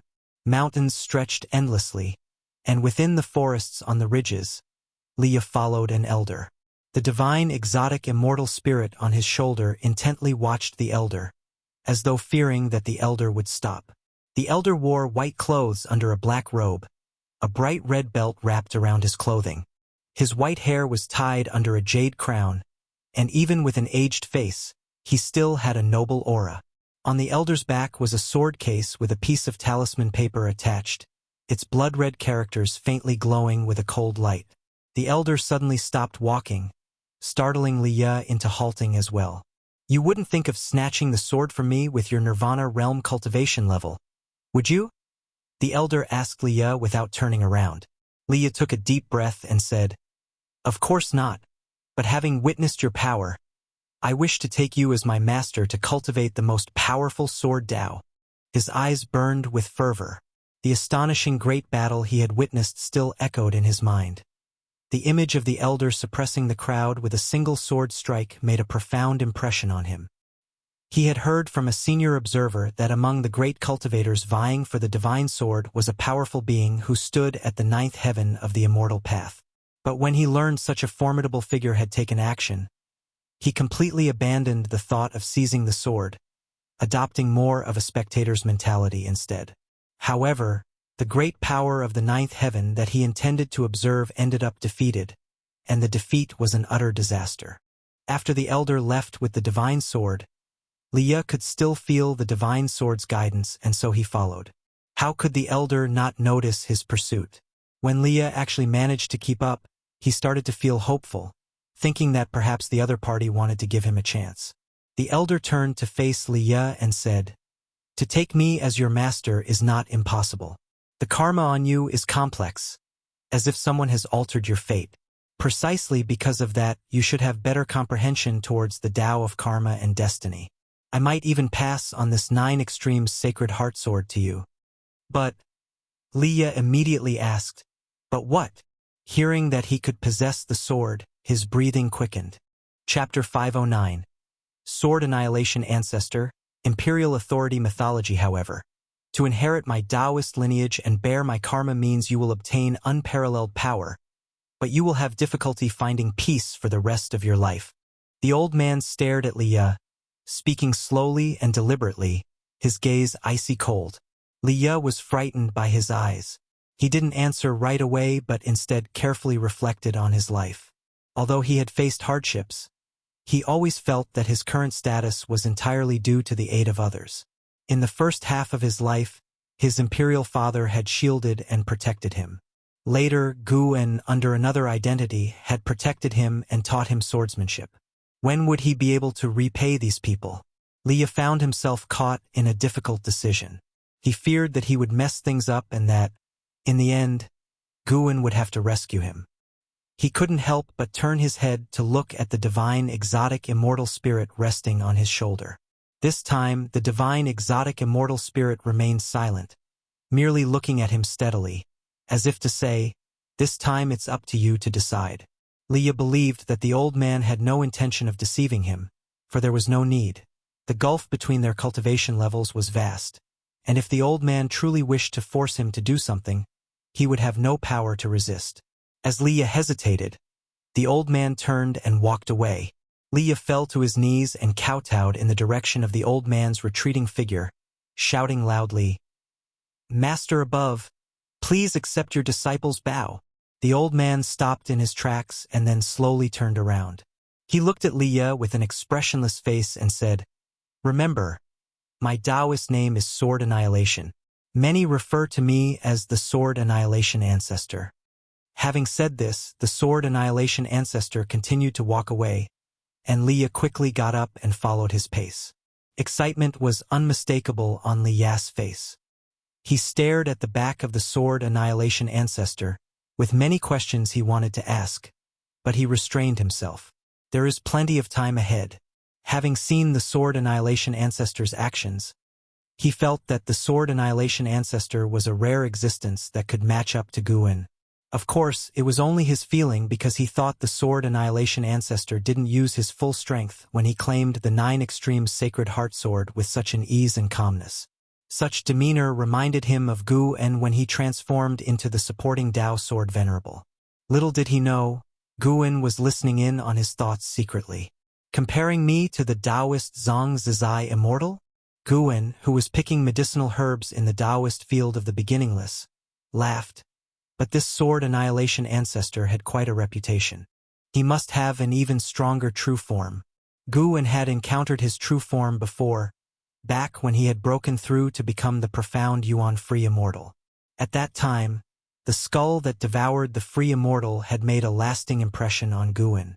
The aura of that skull was identical to that of the Sword Annihilation Ancestor, and from the perspective of karma, they originated from the same source. The mere fact that a clone possessed the cultivation level of a Taoist Zhang Zizai immortal made him wonder just how powerful the Sword Annihilation Ancestor's true form was. Ever since Guan defeated the battle court, the celestial spirit great world seemed to be distancing itself from the catastrophe of outer heaven. In reality, more beings of the Tao fruit realm had infiltrated the celestial spirit great world, behaving more covertly, probably out of fear of Guan. Every choice has its pros and cons. His own lifespan reincarnation had left behind unfavorable karma, but within the life he could control, he had always done good deeds. He was satisfied with that and never tired of it. Guan's mood became increasingly cheerful, and he began to give pointers to the ghost mother of Ephemera following him. Although the ghost mother of Ephemera had lost her freedom, she did not slack off because she saw greater hope. She even felt that her current life was better and more meaningful than before. pursuing longevity that was far more meaningful than being a vice-sect hierarch. The ghost mother of ephemera made note of every word Guin said and pondered them deeply. Guin knew what she was thinking, but he never spelled it out. He let her muse wildly, thinking maybe she might stumble upon something significant. An hour later, Guin finished picking herbs, and then he had the ghost mother of ephemera sow the seeds while he walked to his own loft, ready to take a nap. Even innate golden immortals can sleep, and Guin occasionally enjoyed dreaming, finding enlightenment in his dreams a particularly interesting experience. The white clouds above drifted slowly, yet in the blink of an eye, one might feel they moved quickly. The passage of time in the human world is the same. 1,000 years, like those clouds, is both fast and slow. It seems quick to cultivators but slow to mortals. On an early summer day at high noon, in the Tai-Tsang dynasty, within the Zhangzhou imperial city. In the imperial study, Li Xiandao held a petition, his face expressionless. He had been the emperor for over 4,000 years. His long-standing and domineering rule had become mythologized in the hearts of the people. The commoners were unfamiliar with the name-supporting Dao sword venerable, unaware of the great cultivators of the immortal cultivation realm. In their eyes, he was a living immortal. At this moment, two people were kneeling in the room, their heads bowed and bodies tense, one of them sweating profusely on the forehead. After a while, Li Xiandao looked up. He glanced at the two kneeling before him and asked, "What is the crown prince's opinion on the Yang family's actions?" One of the elderly ministers raised his head to look at Li Xiandao, hesitated for a moment and said, "His Highness did not respond to us, but one of my spies told me that the crown prince once said he found the position of crown prince rather dull, and he did not know." "He did not know what?" "He did not know what it tastes like to sit on the imperial throne." After speaking, the old minister quickly bowed his head, pressing his forehead against the ground. Li Zuando's eyes flashed with a chill upon hearing this. He closed the petition he was holding and set it down gently. "Leave," Li Xiandao said with closed eyes. The two ministers immediately stood up, performed a salutary bow, and left quickly. Once they had left the imperial garden and the palace grounds, and only when they had passed through the gates of the imperial city, did they finally breathe a sigh of relief. The other middle-aged minister turned to the old one and asked in a low voice, "Does His Highness truly intend to?" He looked around and withheld the word rebel. There have been signs for hundreds of years. It is said that ever since the crown prince returned from the Holy Land, his temperament has changed. He has already stepped into the immortal realm. I fear the imperial dynasty is about to face unprecedented turmoil. The Yang family has courted no small number of factions. The old minister sighed. His ancestors had served Li Xiandao for 10 generations, and he himself had been an academically honored champion designated by Li Xiandao. In his heart, Li Xiandao was the heavens. But faced with a crown prince who possessed the cultivation level of the immortal Dao and had a formidable family background, how could he not think that the throne was on the cusp of changing hands? The middle-aged minister fell silent after hearing this, and they both hastened down the same street. Meanwhile, back in the imperial study, Li Xiandao slowly opened his eyes, gazing straight ahead, and suddenly said, "Guin, supporting Dao sword venerable, you should be able to hear my words, right?" After his words, silence filled the room. No response came from outside. He took a deep breath, stood up, walked around the desk, and then, lifting the hem of his robe, knelt on the ground. "Guin, if there is still any affection between us, please help me," Li Xiandao said with a resolute expression. He then began to kowtow. However, just as his forehead was about to touch the ground, a hand caught his forehead, preventing it from touching the floor. Li Zuando's pupils contracted and his body trembled slightly. With great caution, he slowly lifted his head to see the person in front of him. It was indeed Guin. Chapter 510. The number 1 genius Guin looked at Li Xiandao, who knelt before him and felt quite moved. At the beginning of his cultivation, Li Xiandao had given him a lot of support. Although at that time, Guin had already been able to fend for himself, Li Xiandao treated him as a junior without knowing his true cultivation level. Throughout their interactions, Li Xiandao had never bullied him and was always so kind to him.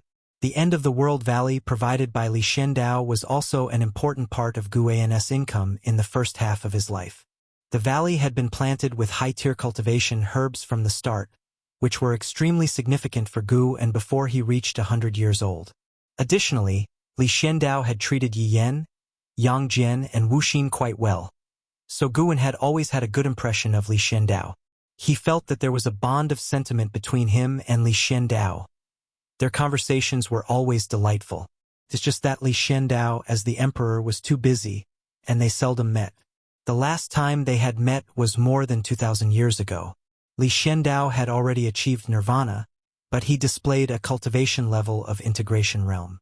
He had his own network of connections, but compared to the Yang family behind Li Lingtian and his mother, the forces he had gathered were not as strong.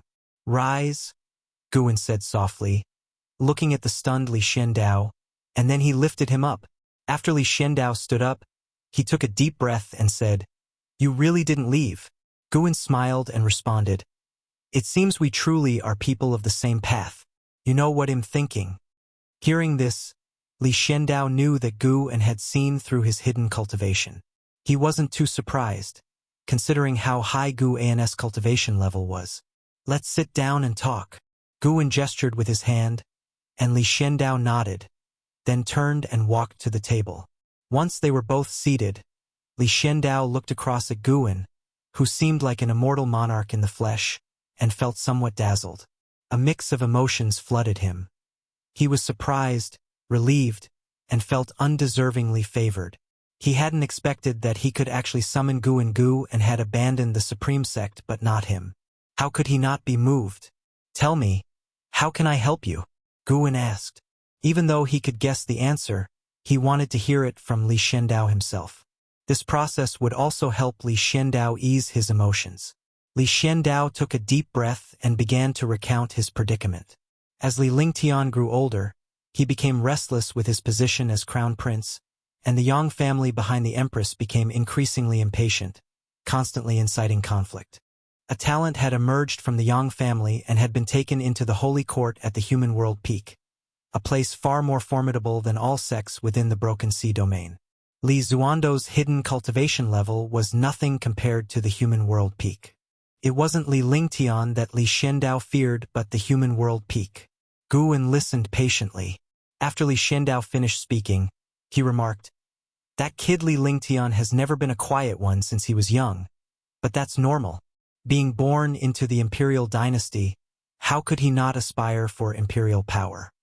Li Xuando's face turned slightly awkward as he admitted, "Indeed, I can't blame him, but the struggle for imperial power relies on one's own means. At least under my rule, the Taizong dynasty has always been developing well." That was indeed true. The Taizong dynasty had enjoyed thousands of years of peace, and while a prosperous age could harbor many internal conflicts, Li Xiandao always managed to resolve them well. Guan didn't feel that Li Xiandao should give up his throne. As long as the people of the Taizong dynasty were doing well and Li Xuando's lifespan was long, he indeed could keep sitting on his throne. Li Xiandao looked at Guan, his heart uneasy. In his eyes, the human world peak posed no threat to Guan, yet there really was no need for Guan to help him against the human world peak. Even if Li Xiandao offered everything he had, it probably wouldn't catch Guan's interest. Guan then spoke. "How about this? I'll have Yang Jian come and help you and from now on serve you. How does that sound?" He arranged this because Yang Jian recently wanted to leave the holy court and, conveniently, Yang Jian was the first person to defeat Li Lingtian, so their fated rivalry could be prolonged. Even to this day, Li Lingtian was still using Yang Jian as a benchmark. Upon hearing this, Li Xuando's eyes brightened, and he asked, "Really? Can it be done?" He was very fond of Yang Jian. From the first sight of him, he wanted to win him over. That's why he had previously gathered the imperial dynasty's resources to forge an appropriate divine weapon for Yang Jian. "Of course, he'll arrive in a few days," Guan said with a smile. He believed Li Xiandao could go even further. No matter how the future evolved, for all beings, a situation with many strong contenders was better. If the whole world were to be ruled by a single power, it would be prone to troubles. Just like before, when the Holy Court ruled the world, demon cultivators could slaughter the people of an entire region, and the truth could be easily suppressed by the Saint King. Therefore, with such thoughts in mind, Guwen also hoped that the Taizong dynasty could endure and prosper further. Of course, he would only facilitate and mediate, never intervene directly. In fact, Yang Jian had a good impression of Li Xiandao, and it could be beneficial for both if they teamed up. Li Xiandao, after hearing Guwen's promise, felt extremely cheerful, as if all the frustrations in his heart had been swept away. He already knew that Yang Jian had regained his Saint King status, and the current Yang Jian could help him counter the Human World Peak, or at least Human World Peak would give face to Yang Jian. How have these years been for you? Guwen continued, beginning to make small talk with Li Xiandao. Li Xiandao did not hide anything, sincerely sharing his experiences, and the two seemed to return to the times of 4,000 years ago in the end of the world valley, chatting with great joy. A full hour had passed before Guwen finally took his leave. Watching Guwen come and go like the wind, leaving not the slightest trace of his presence, Li Xiandao sincerely sighed. He is a true immortal. No sooner had his words fallen than Guwen had already arrived at Human World Peak. Guwen summoned Zhu Xinglan, instructing him to settle the matter, forbidding anyone from intervening in the internal strife of the Taizong dynasty. Zhu Xinglan immediately set out to handle the task. Without needing to use his status as the supporting Dao Sword Venerable, Guwen could still easily have the matter resolved. The Yang family was considered powerful in the Broken Sea domain, but within Human World Peak, they couldn't reach the top echelon. Having given his instructions, Guwen then rested in the courtyard. After a while, Zhu Xinglan came back, delighted to see his master had returned. Guwen was very satisfied with his dedication over the years and imparted divine skills to him, making Zhu Xinglan even more overjoyed.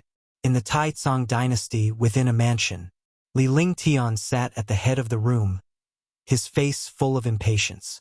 There were over a dozen people standing in the hall, discussing how to instigate a coup, even arguing over it. Li Lingtian was truly fed up and couldn't help but say, "Enough, no matter what. He is still my father, the emperor. At most, he'll seize power, but it's impossible to harm him." As soon as these words came out, everyone fell silent and then looked towards him. Li Lingtian was incredibly talented and presently had the cultivation level of the immortal Dao realm. His presence was strong enough to command attention. Do you not realize what imperial power means to your father, the emperor? A struggle for the throne cannot be without casualties.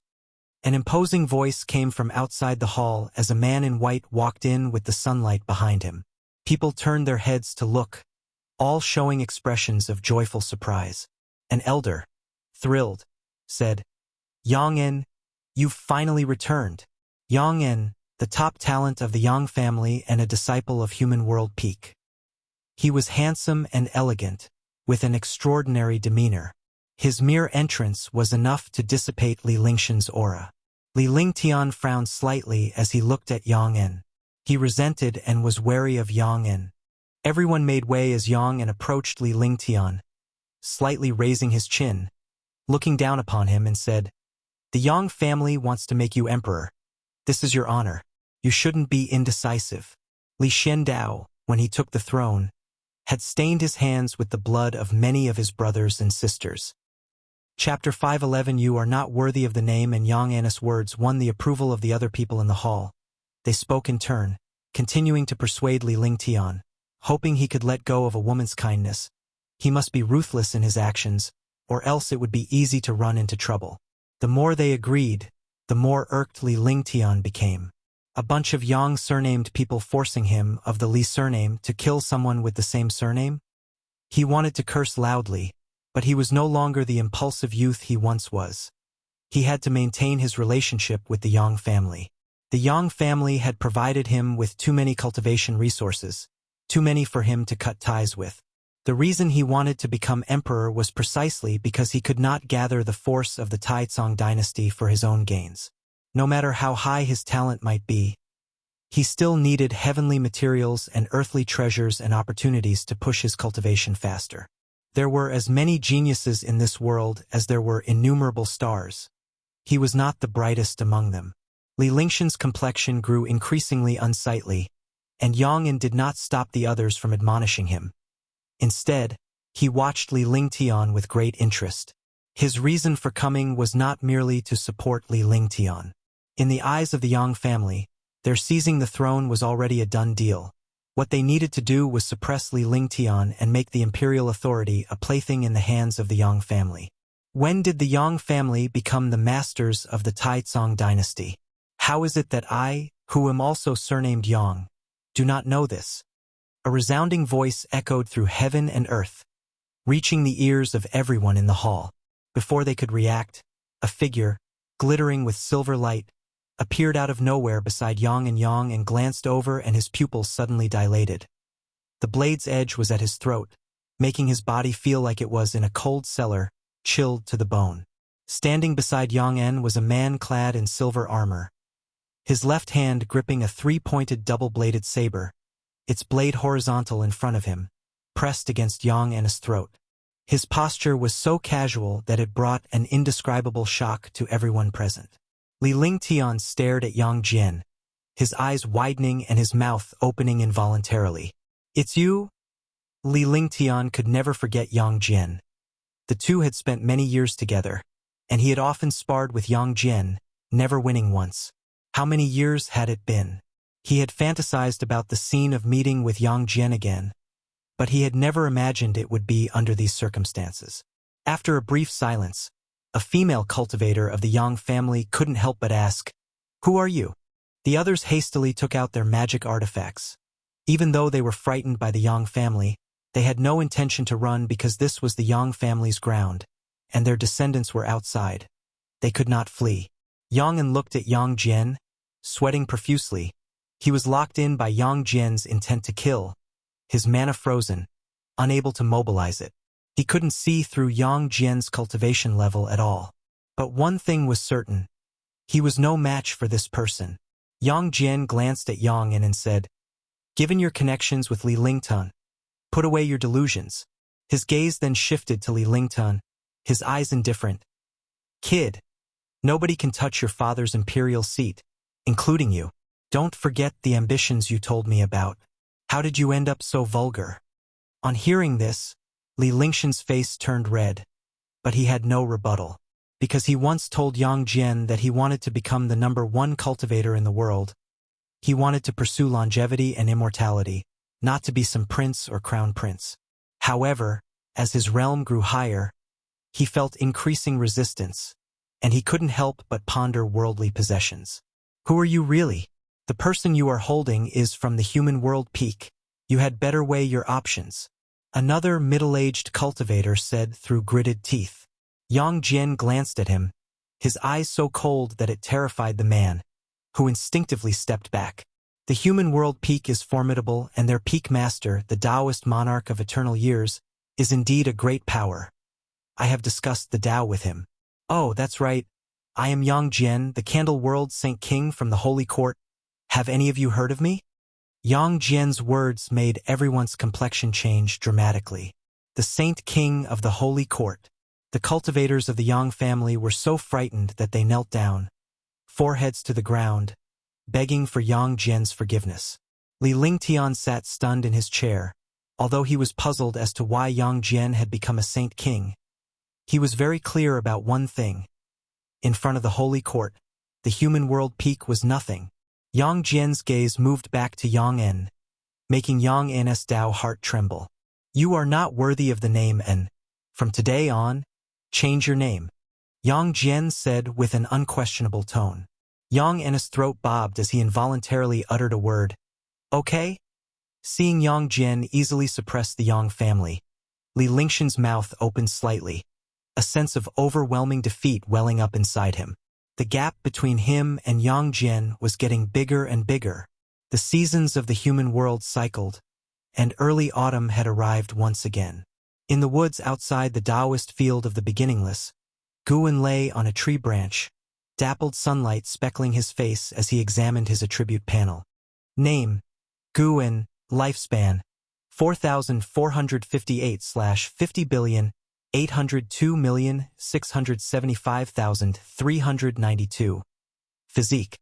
Primordial infinite body. Cultivation level. Innate golden immortal realm perfection. 50 billion years of lifespan. He had reached halfway to 100 billion. This was the accumulation Guwen had achieved without massive slaughter or causing any upheaval, yet his lifespan had grown rapidly. Given such an advantage, he naturally did not have to struggle and risk his life like the common folks in the mortal coil. Because of this, he had to be more careful and cautious, never arrogant. Beneath the tree, Celestial Cyan and Tion Bai were practicing their swordsmanship, a dual-blade harmony technique created by Guwen for them. The two women were vigorously immersed in their practice, while the celestial demon child was in the midst of a deep, extended cultivation retreat. It's been a while since I've initiated a lifespan reincarnation. Should I give it a go? Suddenly feeling an urge, Guwen felt that his understanding of the Great Tao had slowed down recently, and he needed a new stimulus. Lifespan reincarnation was the perfect way. Even with its risks, they wouldn't immediately affect him in reality. A gamble. It had been many years since the last one. It was time. With a thought, Guwen immediately initiated the lifespan reincarnation. You have expended 10 million years of lifespan to commence a session of reincarnation evolution. Starting to connect to Tao rules. Searching for reincarnation worlds. You have the following worlds to choose from. Select 1. 1. Celestial Spirit Great World. 2. Great World of the Heavenly Tome. 3. Dark Great World. Heavenly Tome? Guwen was drawn to the second option, but why did he feel like this world existed within the pages of a book? If so, he might encounter terrifying beings akin to the celestial spirit god. Forget it, better not meddle with the great worlds for now. 10 million years was not a small number to him. He'd have to work hard for half a year to attain it. Guwen's gaze settled on the dark great world. Ever since Yang Xian defeated the Black Profound Emperor, Guwen was no longer so cautious of him. This time, he could attempt to confront the Black Profound Emperor again, to personally vanquish him. Having made his choice, a series of prompts appeared before his eyes. You have chosen to reincarnate into the dark great world. Considering the Tao rules of this world cannot conceal your talent, you will retain the ability to seize lifespan but cannot activate stage-specific functions. Reincarnation evolution begins. In the first year, you are born in a town within the Western Extreme Domain. As a newborn, the town faces a demon beast attack. Your parents are killed, and you are carried away by a demon beast, only to be fortuitously rescued by a cultivator. You are named by the cultivator as Black Profound. Chapter 512. Black Profound Ascension. Profound Clear Immortal Sect Black Profound? Guwen couldn't help but frown when he saw the first hint. Could Black Profound Emperor be his reincarnation body? He thought back carefully about the encounter Yang Xian had with Black Profound Emperor, who never revealed his true face, making it hard to judge. But if Black Profound Emperor was him, why would he want to kill his own reincarnation body? Guwen continued to read, developing a strong curiosity about this lifetime. At 2 years old, you were taken back to the Celestial Dark Demon sect by a cultivator, and the cultivator Luo Abyss officially took you as his disciple. At 4 years old, Luo Abyss began to teach you the cultivation technique, and you displayed extraordinary talent that shocked Luo Abyss. At 5 years old, Luo Abyss left, leaving you alone in his cave mansion. A python he was keeping broke out of its cage, wanting to eat you. After a fierce battle, you killed the python and accidentally gained 30 years of lifespan, marking a turning point in your destiny. At 6 years old, you built your foundation establishment successfully with the demon core of the python. At 7 years old, Luo Abyss returned. Knowing that you had killed the python, he didn't say anything but handed you a secret manual. You took the manual and saw 5 words written on the cover, Yin-Yang Reversal Skill. The following were years of cultivation. Black Profound showed strong talent, but whether he was the strongest among the reincarnation bodies was still hard to tell. Until the age of 20, Black Profound was sent down the mountain by Luo Abyss to gain experience for a century. At 21 years old, you met an elderly Taoist. He noticed your extraordinary demeanor and wanted to tell your fortune. Do you accept? Why does every reincarnation involve such encounters? Could there be a scheme? Guan didn't believe in coincidences, and he chose to refuse. You refused for the Taoist to tell your fortune.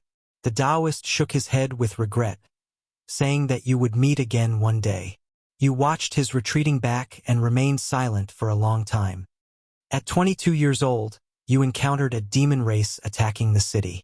Without hesitating, you joined the battle along with a group of cultivators and successfully repelled the demon race.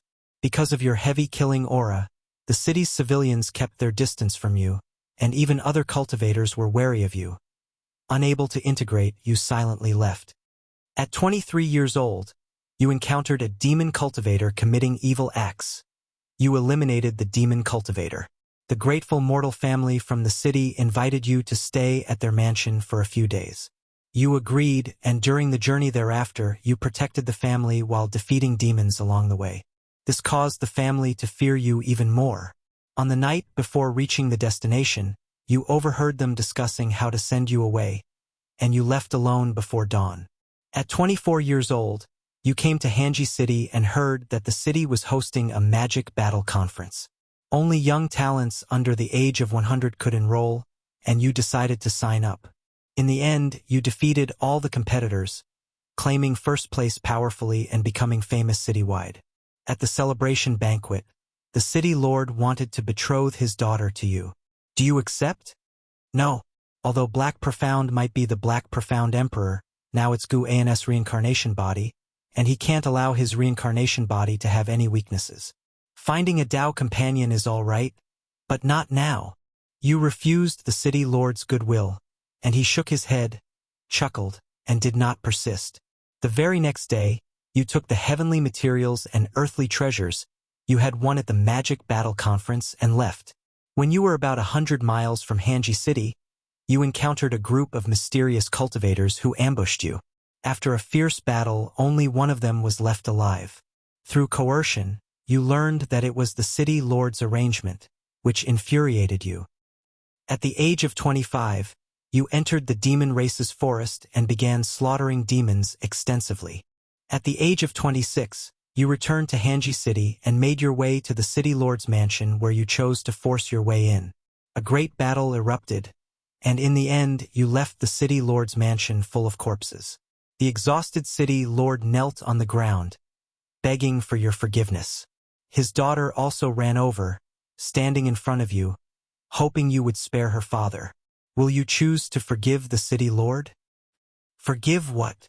Did the city lord ever forgive me?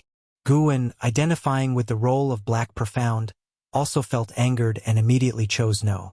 You ignored the pleas of the city lord's daughter and beheaded the city lord with a single sword strike. Then you turned and left.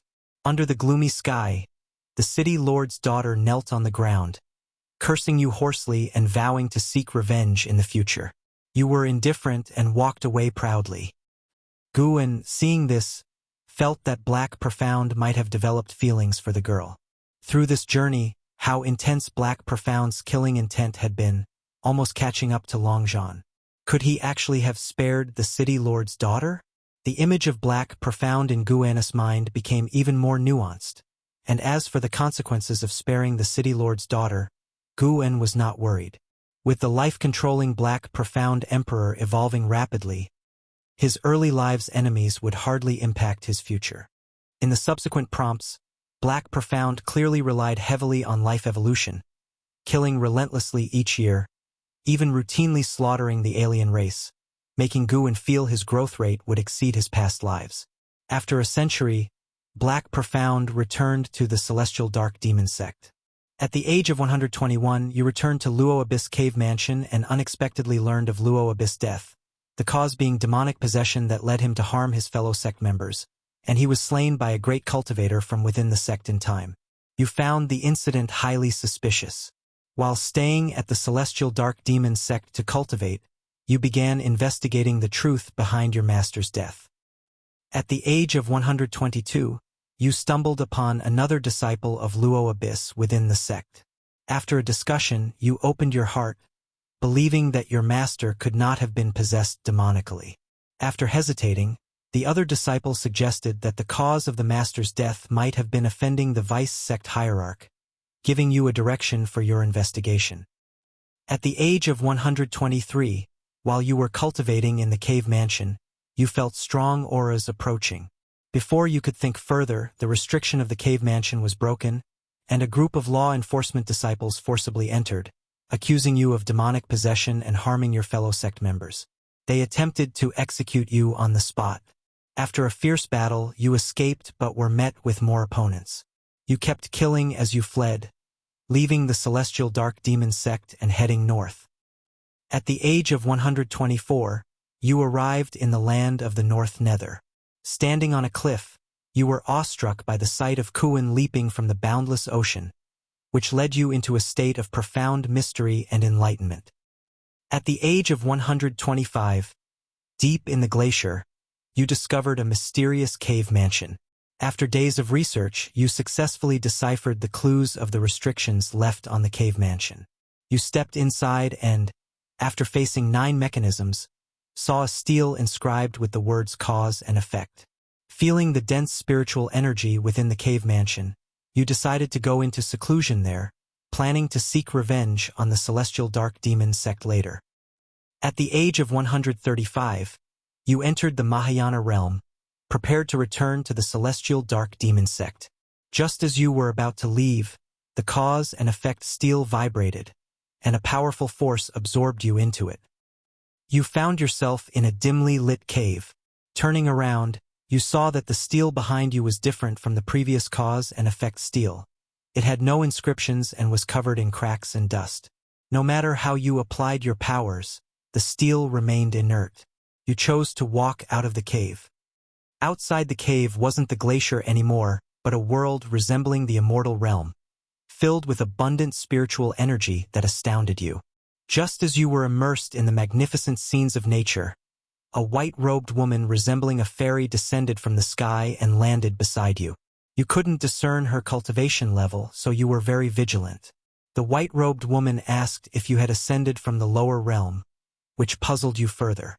She invited you to join the profound, clear, immortal sect. Will you agree? Ascended. Guwen had never heard of the profound, clear, immortal sect, but it seemed Black Profound had no other choice. If the other party harbored ill intentions, even if he refused, he would still face trouble. Why not join and see? Chapter 513 Celestial Court. God of Destruction Guwen chose to join the profound, clear, immortal sect, hoping that Black Profound could follow the right path within the profound, clear, immortal sect. Excessive killing was not a good practice. You chose to join the profound, clear, immortal sect, and the lady in white was pleased. She then introduced you to the profound, clear, immortal sect, and during the conversation you learned her name, Fairy Baisien. Under Fairy Baisien's guidance, you successfully joined the profound, clear, immortal sect and officially entered the profound, pure, great world. Profound, pure, great world? Guwen pondered. He knew that the Great Thousand World was considered a whole universe, and the celestial spirit Great World had been part of the Great Thousand World before it shattered. Not all Great Thousand Worlds were as fragmented as the celestial spirit Great World. How strong a complete Great Thousand World was, even Guwen could not judge now, for he had not witnessed it. Alerts kept popping up in front of him as Fairy Baisien introduced Black Profound to her mentor, making Black Profound her junior brother. In the years that followed, Black Profound no longer engaged in battles but practiced cultivation with his master and Fairy Baisien. The more this happened, the more uneasy Guwen felt. He had a feeling that something big would happen, something very significant. Black Profound practiced in the profound, clear, immortal sect, spending hundreds of years as if he had forgotten the vengeance for Luo Abyss. At the age of 178, the profound, clear, immortal sect welcomed a Millennia Dao conference, with various teachings from all over the world coming to participate. You heard from Fairy Baisien that she admired a man known as Emperor Ziwei, a peerless prodigy. You secretly took note of this name, then inquired about Emperor Ziwei. When the Millennia Dao conference began, you went above the sea of clouds and saw the elegance of Emperor Ziwei among many disciples. This sight made you lose interest in watching the spectacle, and you returned to your cave mansion to continue in seclusion. Then came various cultivation alerts. Gu couldn't help but wonder what kind of elegance Emperor Ziwei possessed. One glance at whom had deeply affected Black Profound. Emperor Ziwei used Emperor in his name, and Black Profound later became the Black Profound Emperor. Could it be because of him? At the age of 214, Fairy Baisien found you and said she was going out for training, expecting to be gone for at least 100 years. You were worried about her and wanted to follow, but Fairy Baisien told you not to worry. Did you choose to insist on following Fairy Baisien? If it had been before, Guwen would definitely have chosen no, to avoid falling into a romantic entanglement with his reincarnation body. But he remembered how Yang Xian had to bury his wife, and the two had never been together. Perhaps constantly preventing it might not be a good thing either. And in this life, Black Profound also had a tough time with no family, no friends, and even his master had died. Setting aside his prejudice against the Black Profound Emperor, Guwen decided to truly treat Black Profound as himself, treating everyone equally. He chose to insist on following. You chose to insist on following Fairy Baisien. She looked at you, staring until you felt uneasy. Suddenly, she smiled and said you better not hold her back. Hearing this, a smile also appeared on your face. Looking at your senior sister smiling like the bright moon in the sky, you secretly swore to protect her completely for life. At the age of 215, you followed Fairy Baisien to a sea, where you stopped on a deserted island. Fairy Baisien was preparing to collect herbs on the island, while you meditated on the beach. Later, Fairy Baisien chose to stay on the island, where she began practicing alchemy, and she would let you taste any elixirs she made. At the age of 217, you left the island and ventured further into the sea, where you encountered a human race sea ship surrounded by demon beasts. You chose to help, rarely encountering ownerless demons, unable to resist the urge to kill. Afterwards, Fairy Baisien cautioned you not to create too much slaughter. The profound, clear, immortal sect was not just a sect of the human race but also of all living beings without discriminating between races. You promised it wouldn't happen again. Seeing Fairy Baisien admonishing Black Profound, Guwen felt that his decision was the right one. Lifespan could be considered as an aid and could be used in many ways, as long as one did not develop a killer instinct. He felt that Black Profound would not give up on lifespan, but as long as there was some restraint, it was also a good thing. Black Profound followed Fairy Baisien traveling around the world, treasure hunting, saving demons and people, exorcising ghosts, their journey brimming with excitement. The two also encountered dangers and had been seriously injured, but luckily, they took care of each other and always managed to turn peril into safety. Fairy Baisien had saved Black Profound, and Black Profound had also saved her. All in all, nobody truly held the other back. At 307 years old, you unexpectedly stumbled upon a battle for treasure where one party was none other than the Emperor Ziwei, whom Fairy Baisien admired. He fought alone against hundreds of strong immortal Dao cultivators and ultimately defeated them. Fairy Baisien was amazed, and even you had to admit that Emperor Ziwei was truly powerful. After the battle ended, Emperor Ziwei approached you. He obviously recognized Fairy Baisien and wished to invite her to his dojo as a guest, but she politely declined. Emperor Ziwei then turned to you and extended the invitation. Would you choose to visit his dojo? No, not going. Guwen made his choice directly. He was somewhat displeased with Emperor Ziwei. Hadn't he seen Black Profound walking with Fairy Baisien? Why interfere? You chose to refuse the invitation to Emperor Ziwei's dojo. Emperor Ziwei did not insist and soon left.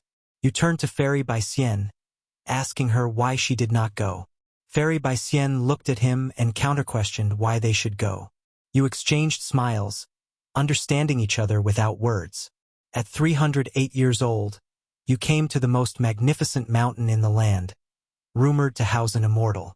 Deciding to seek the immortal, you began the ascent but found that you could not use your mana. You had to proceed up the mountain as mere mortals. At 309 years old, after a year's journey, you reached halfway up the mountain and saw a courtyard with an old man resting inside, holding a fan. Surprised, you recognized him as the old Taoist who had wanted to tell your fortune years ago. The Taoist also recognized you, and with a smile, he said it was finally time to meet, which intrigued Fairy Bai Xian. When she learned that you had met in the lower realm, it filled her with respect for the old Taoist. He did not say much more and threw 2 secret manuals onto the ground before returning alone to his house. You picked up the secret manuals from the ground and began to study them. At 320 years old, after 11 years of cultivation, you finally perfected one of the divine skills. The old Taoist finally came out of his house, praising you for having a destiny pattern fit for an emperor's path. However, you had suppressed your nature. This caused the still unskilled Fairy Bai Xian to be confused. Knowing the innate aggressiveness in your bones, Fairy Bai Xian fell silent, and you were also caught in a dilemma. Whether to keep your promise not to kill or to follow the old Taoist's advice and embark on the emperor's path. The hint stopped there. Guwen did not hesitate, choosing to keep his promise and not kill. Who persuades someone to start killing? That old Taoist is fishy. You chose to keep your promise to Fairy Bai Xian not to kill and not to follow the emperor's path, making Fairy Bai Xian very happy. The old Taoist said you would regret your decision one day. His gaze made you uncomfortable, so you made an excuse, took Fairy Bai Xian's hand, and bid your goodbyes. At 321 years old, you and Fairy Bai Xian discovered the legendary divine beast, the celestial auspicious deer, in the forbidden demon forest. You received the blessing of the celestial auspicious deer, enhancing your comprehension. After surreptitiously being cursed by the old Taoist, Guwen was cautious and closely watched the hints, fearing Black Profound and Fairy Bai Xian might encounter danger. Fortunately, they continued to encounter amazing adventures until they were over 500 years old, when both returned to the profound clear immortal sect and entered into seclusion. The next 500 years passed even quicker. Yet, the event Guwen feared still occurred. At 1,347 years old, while in seclusion, you felt a terrifying pressure. You immediately left your cave mansion and saw the sky darken, forming a majestic vortex of clouds, and felt an oppressive atmosphere. Soon after, you saw a pair of eyes and then heard an authoritative voice claiming he was the god of destruction from the celestial court, stating that there were unusual intrusions in this great world that must be cleansed. As his voice fell and the earth shook, you immediately went to find Fairy Bai Xian. You managed to find her and wanted to take her to flee, but she decided to stand or fall with the profound clear immortal sect. You were caught in an inner struggle, wondering whether to stay and protect the profound clear immortal sect. Celestial Court, God of Destruction. Guwen frowned tightly. This god of destruction might be a terrifying being like the celestial spirit god, and it seemed the celestial spirit great world had shattered because of the celestial spirit god. How could the profound clear immortal sect resist such a terrifying entity? But how could Black Profound flee and still face the profound clear immortal sect? Forget it. Might as well die together. Consider the million-year lifespan wasted.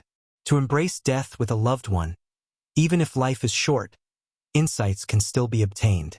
You chose to stay and protect the profound clear immortal sect, which deeply touched Fairy Bai Xian. She seemed to think of something and pulled you flying to a place. On the way, you saw countless great cultivators from the profound clear immortal sect rushing toward the giant eye in the sky, only to be extinguished one after another. This sequence of events made you feel so insignificant. Following Fairy Bai Xian's lead, you discovered that you had come to the cave where you had first crossed into the profound pure great world. Fairy Bai Xian explained that the reason she had recruited you into the immortal sect at first sight was that her deceased father had claimed that this cave held an immortal fate. Someone who had once saved the profound clear immortal sect had emerged from this cave mansion. She hoped you could return to your original world. You said you didn't know how to go back when you saw Fairy Bai Xian pulling out a jade pendant. You felt something was wrong and tried to snatch the jade pendant, but Fairy Bai Xian forcibly pushed you into the cave. She then threw the jade pendant after you into the cave. You felt a familiar and long-missed powerful force behind you. Looking back from afar, you saw Fairy Bai Xian at the cave entrance, her face filled with reluctance as she watched you.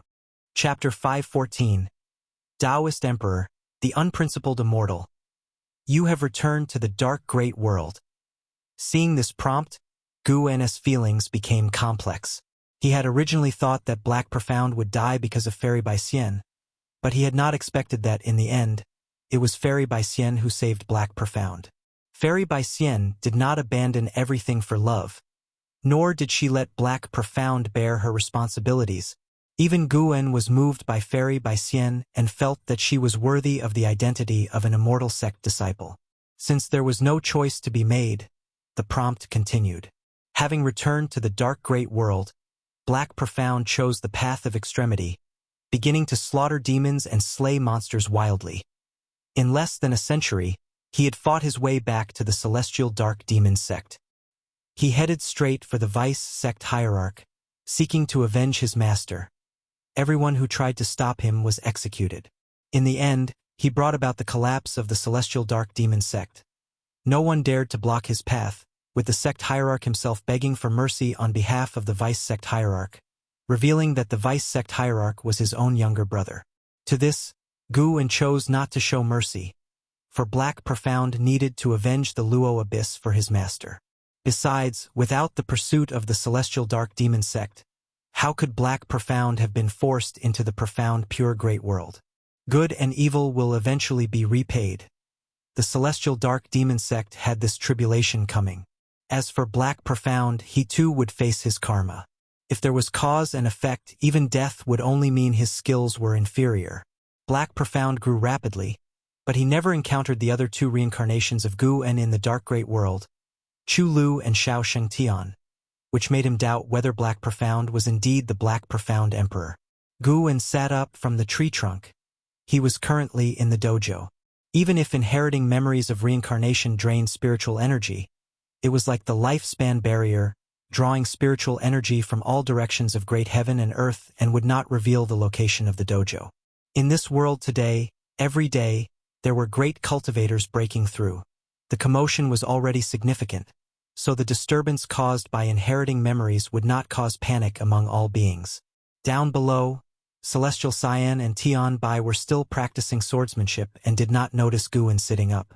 When the prompt regarding reincarnation reached 2,000 years later, Black Profound finally encountered a catastrophe. At 2,132 years of age, you reached the 9th heaven of the immortal path in cultivation level, alarming the whole world. The clouds of tribulation above your head had not yet dispersed when a giant hand reached out from within and grabbed you. Your consciousness fell into darkness. When you awoke, you found yourself lying on a grass field. Opening your eyes, the celestial vault was bright. Majestic mountains surrounded you on all sides, and you were in a vast valley. There were other people in the valley, and you discovered that their cultivation levels were no weaker than your own, all at the 9th heaven of the immortal path and from different great worlds. Someone told you that you were inside a magical treasure and could not escape. Unconvinced, you tried and realized you indeed could not escape, forcing you to calm down. At 2,240 years of age, you tried again to break free but were once more intercepted by the world's restrictions. At 2,302 years of age, a pair of eyes appeared in the sky, and you heard a voice. The voice belonged to the master of this piece of great heaven and earth, who called himself the Evil Emperor. He stated that only one among you could live to see him. You hesitated for a moment before initiating a massacre. In the end, you slaughtered 736 free immortals and began to attempt breaking into a greater realm. Your breakthrough was successful, surpassing the 9 heavens of the immortal path. You shattered the world's limits, arriving at a great hall where you met the Evil Emperor. Astounded by your talent, the Evil Emperor wanted to accept you as his disciple. Do you choose to agree to become the disciple of the Evil Emperor? Having witnessed Black Profound's rapid breakthrough to the Dao Fruit realm, and seeing the Evil Emperor remain so composed, Guen realized this individual must be terrifying.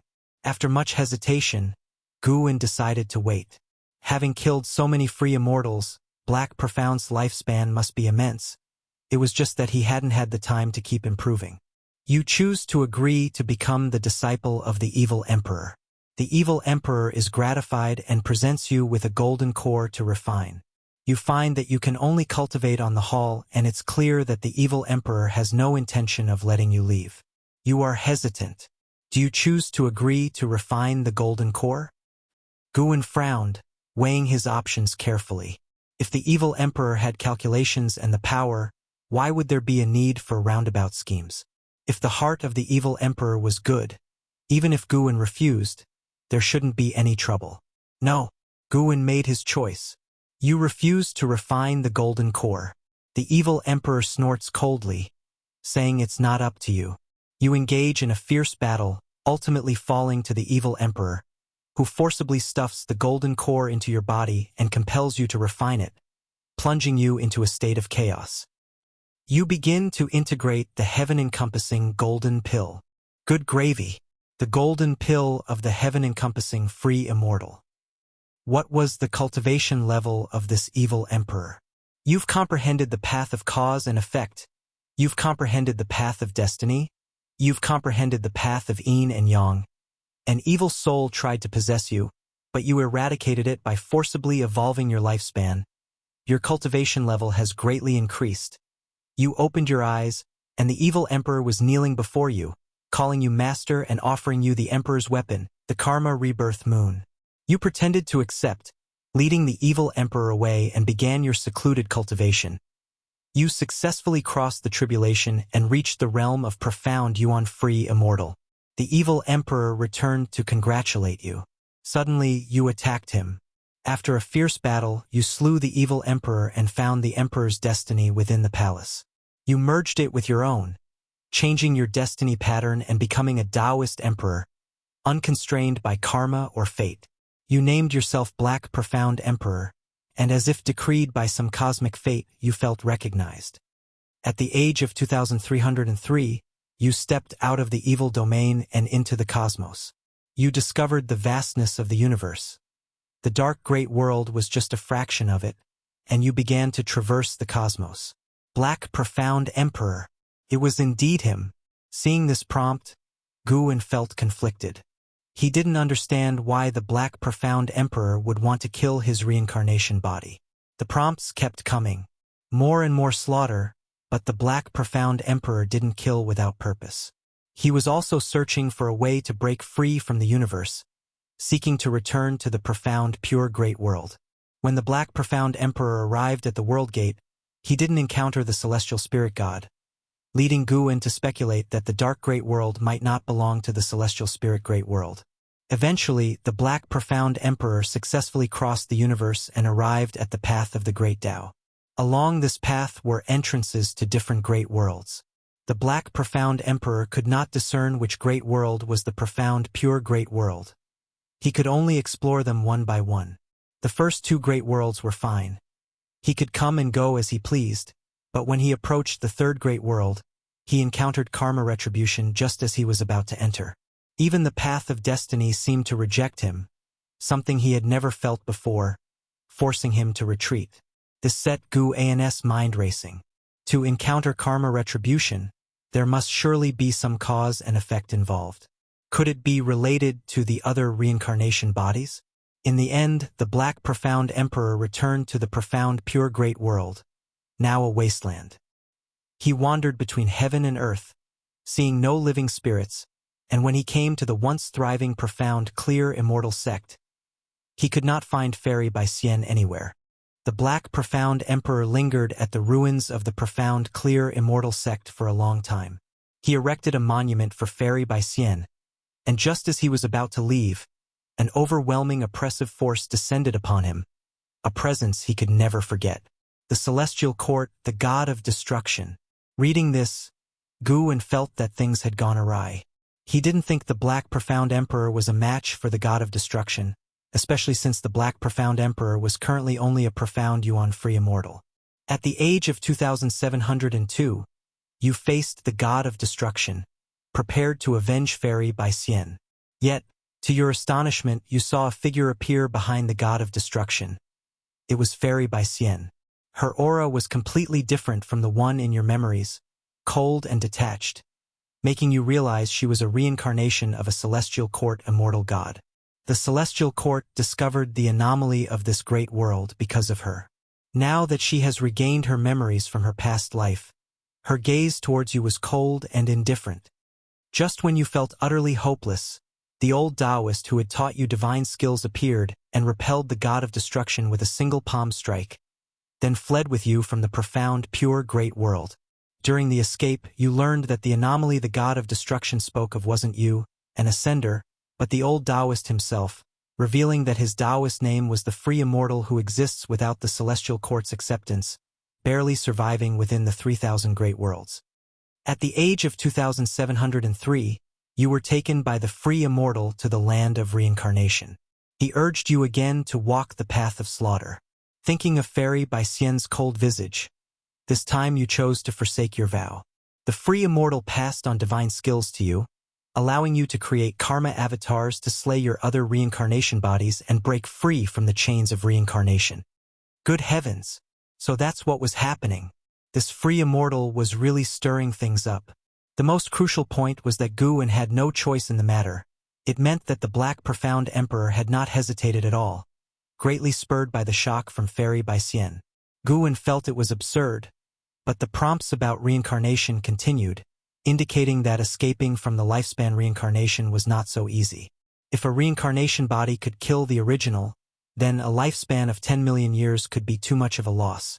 At the age of 2,820, you created 3,000 karma avatars, dispersing them into the 3,000 great worlds, then manipulating them to enter the river of destiny. A third of your karma avatars were exterminated within the year. At 3,007 years of age, the free immortal passed the cultivation technique to you, the Taoist unique venerate skill. Chapter 5:15. 9 in Divine Mansion, terrifying celestial god at 3,116 years old. Guwen comprehended the Taoist unique venerate skill and perceived the 3,000 great Tao, gaining enlightenment within his heart. In that same year, all the karma avatars he had sent out were annihilated. He did not inform Wu Dao Immortal of this event. At 3,320 years old, Guwen found Wu Dao Immortal and expressed a desire to engage in slaughter. Wu Dao Immortal did not let him leave but instead sent him into the boundless purgatory, a place of exile used by the celestial court. Anyone who fell into it could only engage in endless slaughter until they were killed. At 3,321 years old, Guwen condensed his own Taoist emperor divine skills. By the age of 3,350, Guwen had leveraged lifespan evolution to forcefully enter the heaven-encompassing free immortal realm. He met Emperor Guangyu, and through Emperor Guangyu, he gained a deeper understanding of the boundless purgatory. At age 3,362, a powerful being was exiled into the purgatory by the celestial court. Guwen witnessed this powerful being besieged, killing gods when gods stood in the way and demons when demons blocked the path. Feeling that he was no match, he stayed away from the battlefield. At 3,400 years old, Emperor Guangyu, with that powerful being, found Guwen. This person was known as the Emperor Jinhai, also a heaven-encompassing free immortal. They prepared to go and slaughter the most terrifying existence in the boundless purgatory, the no-prison demon lord. At 3,401 years old, the three of you found the no-prison demon lord. However, you were no match for him. After being repeatedly heavily injured, Wu Dao Immortal suddenly appeared at the critical moment. Unexpectedly, he was acquainted with the no-prison demon lord. The no-prison demon lord looked at you and forced you to choose between Emperor Guangyu and Emperor Jinhai, with only one of them being able to survive with you. You fell into a dilemma. It was time for Guwen to make a choice, and he secretly breathed a sigh of relief. He still had a choice to make, which meant that the reincarnation body was still under the control of the lifespan reincarnation. Choosing between Emperor Guangyu and Emperor Jinhai was easy. After all, he knew Emperor Guangyu better because of Black Profound. Guwen immediately chose Emperor Guangyu. You chose to let Emperor Guangyu live, yet the no-prison demon lord did not slay Emperor Jinhai but instead took him as a subordinate. You and Emperor Jinhai exchanged glances, feeling the hostility from the other. Afterwards, Wu Dao Immortal brought you back from the boundless purgatory to the land of reincarnation. At 3,500 years old, you took advantage of Wu Dao Immortal's absence and stealthily left his dojo, embarking on your own adventure in the land of reincarnation. At 3,501 years old, you encountered a ghost immortal from the 9 in Divine Mansion, sustaining severe injuries and having no choice but to leap into the netherworld. You began your reincarnation. 9 in Divine Mansion? A mere ghost immortal could heavily wound the Black Profound Emperor, a heaven-encompassing free immortal? Guan grew even more wary of the land of reincarnation. During his previous breakthroughs in the land of reincarnation, he had always felt an eerie chill, as though something immensely terrifying was hidden in the dark. After reincarnating, it was a new life, but the Black Profound Emperor still retained the ability of lifespan evolution. However, the reincarnation body was distinctly different from Guan. They lacked the various lifespan abilities and could only use lifespan evolution to enhance their cultivation level and Taoist techniques, not like Guan, who controlled life expectancy prediction, lifespan barrier, lifespan simulation, and other abilities. Every time the Black Profound Emperor made a breakthrough, he would suffer attacks, exactly because he lacked the lifespan barrier. In this life, the Black Profound Emperor achieved the Nirvana realm before he turned 1,000 years old.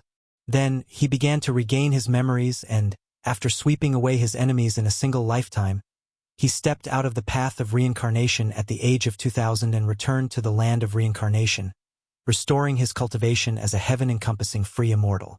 Free from the harassment of the ghost immortal, the Black Profound Emperor continued to advance. In this way, the Black Profound Emperor began his own adventurous life. He no longer dwelled on Fairy by Xian, but he would go to explore the existence of the Celestial Court. In future hints, he would meet women who moved his heart, but Guan rejected them on his behalf. One profound experience was enough. Guan continually made choices on behalf of the Black Profound Emperor, and each choice reinforced his own confidence.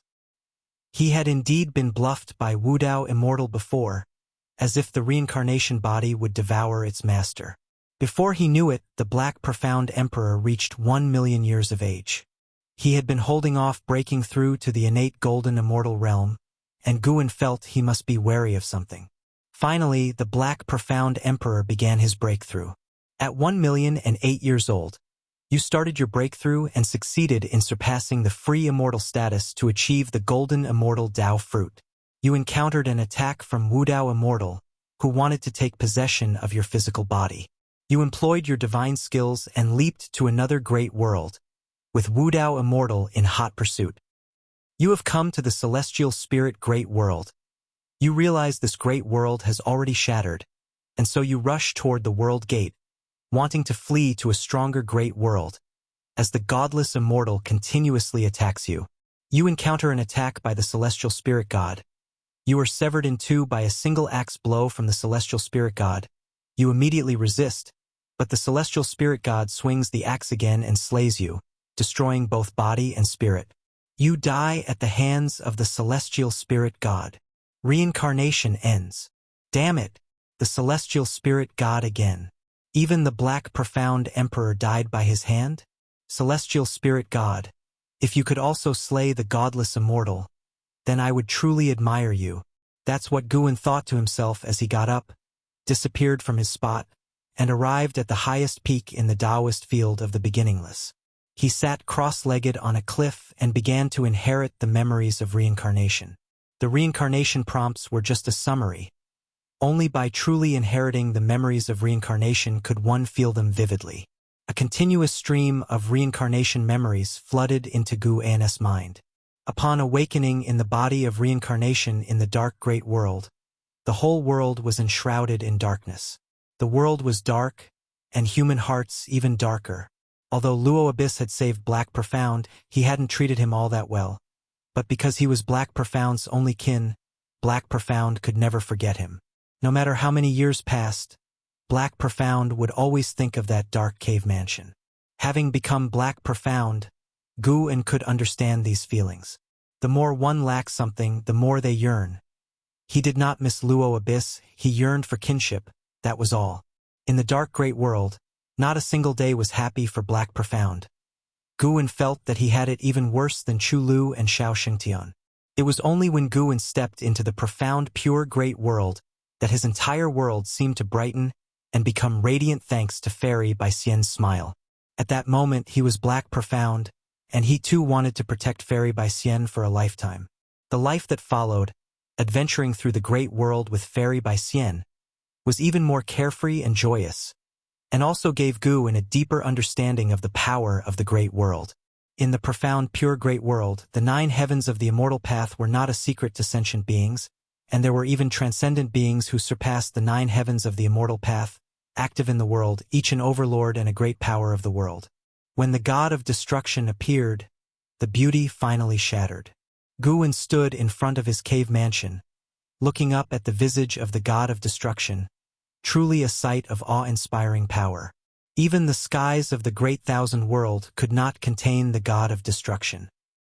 How powerful the profound, clear, immortal sect was, yet those who surpassed the 9 heavens of the immortal path fell one after another in their assaults on the god of destruction, as futile as mantises trying to stop a chariot, moths to a flame, utterly powerless. Afterward, Gu began to experience more peril. When the godless immortal brought him to the land of reincarnation and he started to cultivate his karma avatars, he caught a glimpse of the greed hidden deep in the godless immortal's eyes, which briefly exposed itself. When all 3,000 of his karma avatars were annihilated, even without the memories of that moment, he could still feel something. There was no so-called transcendence. To annihilate one's own reincarnation bodies in other spacetimes and great worlds only eliminated karma, and for each one destroyed, one would suffer from karma retribution, a pain that Gu could feel. Life is vast. Looking back, it seems like smoke and clouds. When Gu reached the endpoint of this life, he once again felt the might of the celestial spirit god, whose power was extremely terrifying, much more than what it seemed on the surface. Before his death, as his divine soul was not yet completely dissipated, Gu saw the celestial spirit god swing his axe at the godless immortal, successfully decapitating him. The godless immortal wore an expression of shock, as if he had not anticipated the celestial spirit god to be so powerful. Chapter 5:16. Taoist unique venerate skill. The reincarnation inheritance had ended. When Gu opened his eyes, the sky had darkened. He looked up to see the night sky sparkling with stars, making him feel as if a lifetime had passed. The memories from Black Profound Emperor's million-year reincarnation had completely merged into his soul. It was as if he had truly lived through those million years. Dark great world, profound pure great world, path of the great Tao, land of reincarnation. He had truly become the Black Profound Emperor, the two merging into one. The so-called reincarnation body is actually just the same soul, merely manifesting under different Tao rules. A reincarnation body can kill another reincarnation body, but it cannot kill the primordial soul. If the primordial soul perishes, all reincarnation bodies will cease to exist. It seemed that Black Profound Emperor realized this, which is why he stopped releasing karma avatars. As to whether Black Profound Emperor could differentiate if he was the primordial soul, Gu couldn't judge. But in fact, for a reincarnation body, it doesn't matter whether it is the primordial soul or not, as it does not affect the reincarnation body's ability to live. The primordial soul could even become a reliance for the reincarnation body. God of Destruction had Black Profound Emperor destroy all other reincarnation bodies just so he could escape all karmic ties and then possess a body to evade the Celestial Court's pursuit. Regrettably, what God of Destruction didn't understand was that Black Profound Emperor's reincarnation body operated differently from what he perceived as reincarnation. Gu's lifespan reincarnation was not bound by the Tao rules. No one could therefore infer his reincarnation body and primordial soul through Black Profound Emperor. This life, Black Profound Emperor had helped Gu understand the Great Thousand World, path of the Great Tao, and land of reincarnation, even revealing to him other paths of cultivation. Taoist Emperor. The Taoist Emperor is a branch in the path of cultivation, anchored in the Great Tao, obtaining the power of the Great Tao at an earlier realm, becoming an existence that realms cannot measure. To become a Taoist Emperor, one must gain the acknowledgement of the Great Tao, an exceedingly arduous task. Black Profound Emperor also became a Taoist Emperor through the inheritance left by the evil Emperor. The world established by the Great Tao is truly boundless. Even an innate golden immortal is not enough to comprehend the true essence of the Great Tao. Footsteps approached from behind, interrupting Gu's thoughts. Xinjin came and sat in front of him, curiously asking, "What's wrong? You've been here all day and night." She had watched for a long time and approached only after seeing Guwen slightly move. Guwen turned his head to look at her and smiled. Naturally, I am comprehending the natural order of the universe. Seeing the smile on his face, Shunjin breathed a sigh of relief. She took out a painting scroll, then unfurled it. It depicted Guwen as a silhouette, looking so somber, radiating a morose and eerie aura of death. This is a painting I made of you earlier. During the process, I saw some visions, Shunjin said cautiously. This piqued Guwen's interest. Could she have seen his reincarnation memories? What did you see? Guwen asked with a smile, his smile also easing Shunjin's nervousness. Previously, Guwen's silhouette had brought immense pressure on Shunjin, instinctively terrifying her. If it weren't for her relationship with Guwen, she really wouldn't have dared to approach. Shunjin hesitated for a moment, then said, I saw many visions, all fragments, but quite what? Quite shocking. The events and enemies you encountered are beyond what I could have ever imagined. Shunjin replied, thinking of the god of destruction's form and couldn't help but shudder. Who wouldn't despair when faced with such an existence? She thought again about Guwen's parting with Fairy Baisien, and when she saw Fairy Baisien again, that aloof and lofty demeanor made her sympathize with Guwen. No wonder so many beauties threw themselves at Guwen, yet he remained indifferent. It turned out he had already experienced a deeply memorable love. Listening to her thoughts, Guwen guessed the scenes she had glimpsed. Although they were fragments, the fact that she could see them proved her talent for understanding the way of cause and effect. It wasn't just the way of cause and effect. Perhaps Shunjin could also glimpse into the path of reincarnation and the way of fate. Guwen pretended to be serious. Those things you've seen, aside from those about me, don't talk about them and certainly don't draw them to avoid trouble. Shunjin nodded. She wasn't foolish. How could she dare to draw the god of destruction, whom even Guwen couldn't defeat? Looking at Guwen's face, Shunjin felt that he was also carrying a burden, facing enemies he couldn't overcome. Perhaps Guwen had come to hide in the celestial spirit great world just to avoid these formidable beings. For the first time, Shunjin felt a strong desire to become stronger. Although she was unclear about what exactly had transpired between Guwen and that woman, seeing her lofty look down on Guwen infuriated Shunjin. One day, she would accompany Guwen to take revenge. After all, she had no attachments in this life and was only following Guwen to cultivate. From now on, Guwen's enemies were her own. Hearing her thoughts, Guwen couldn't help but laugh and cry, but he was, of course, somewhat touched. It was not in vain that he had brought her to the dojo. I will pass on to you a divine skill that will aid you in better understanding the Tao. Do you want to learn it? Guwen looked at Shunjin with a smile.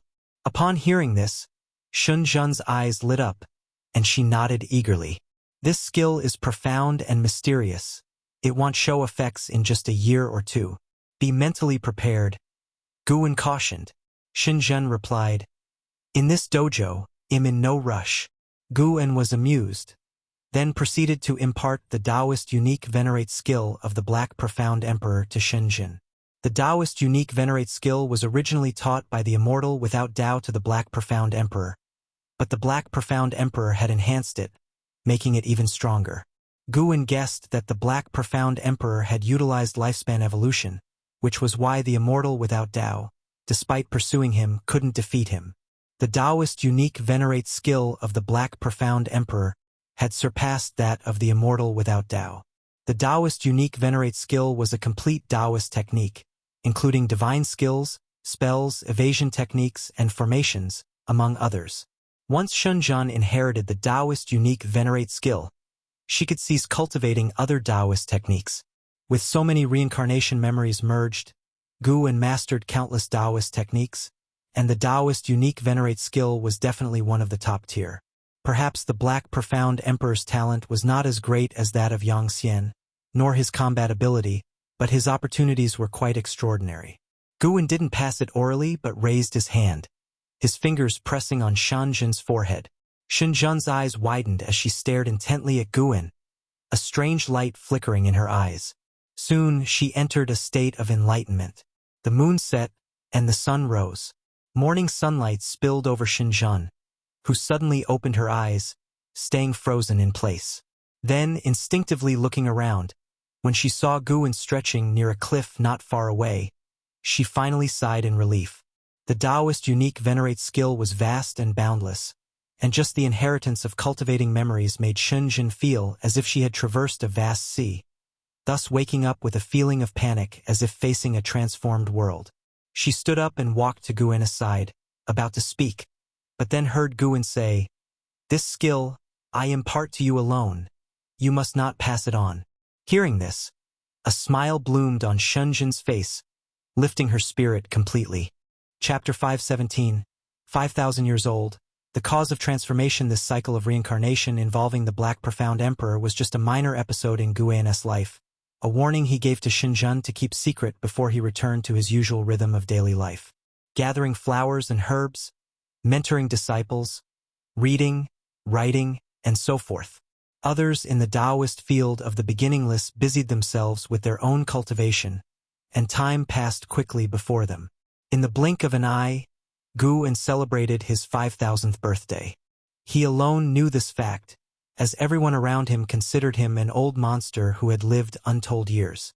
That year, during the summer, Guwen sat on a boulder in the forest, checking his attribute panel.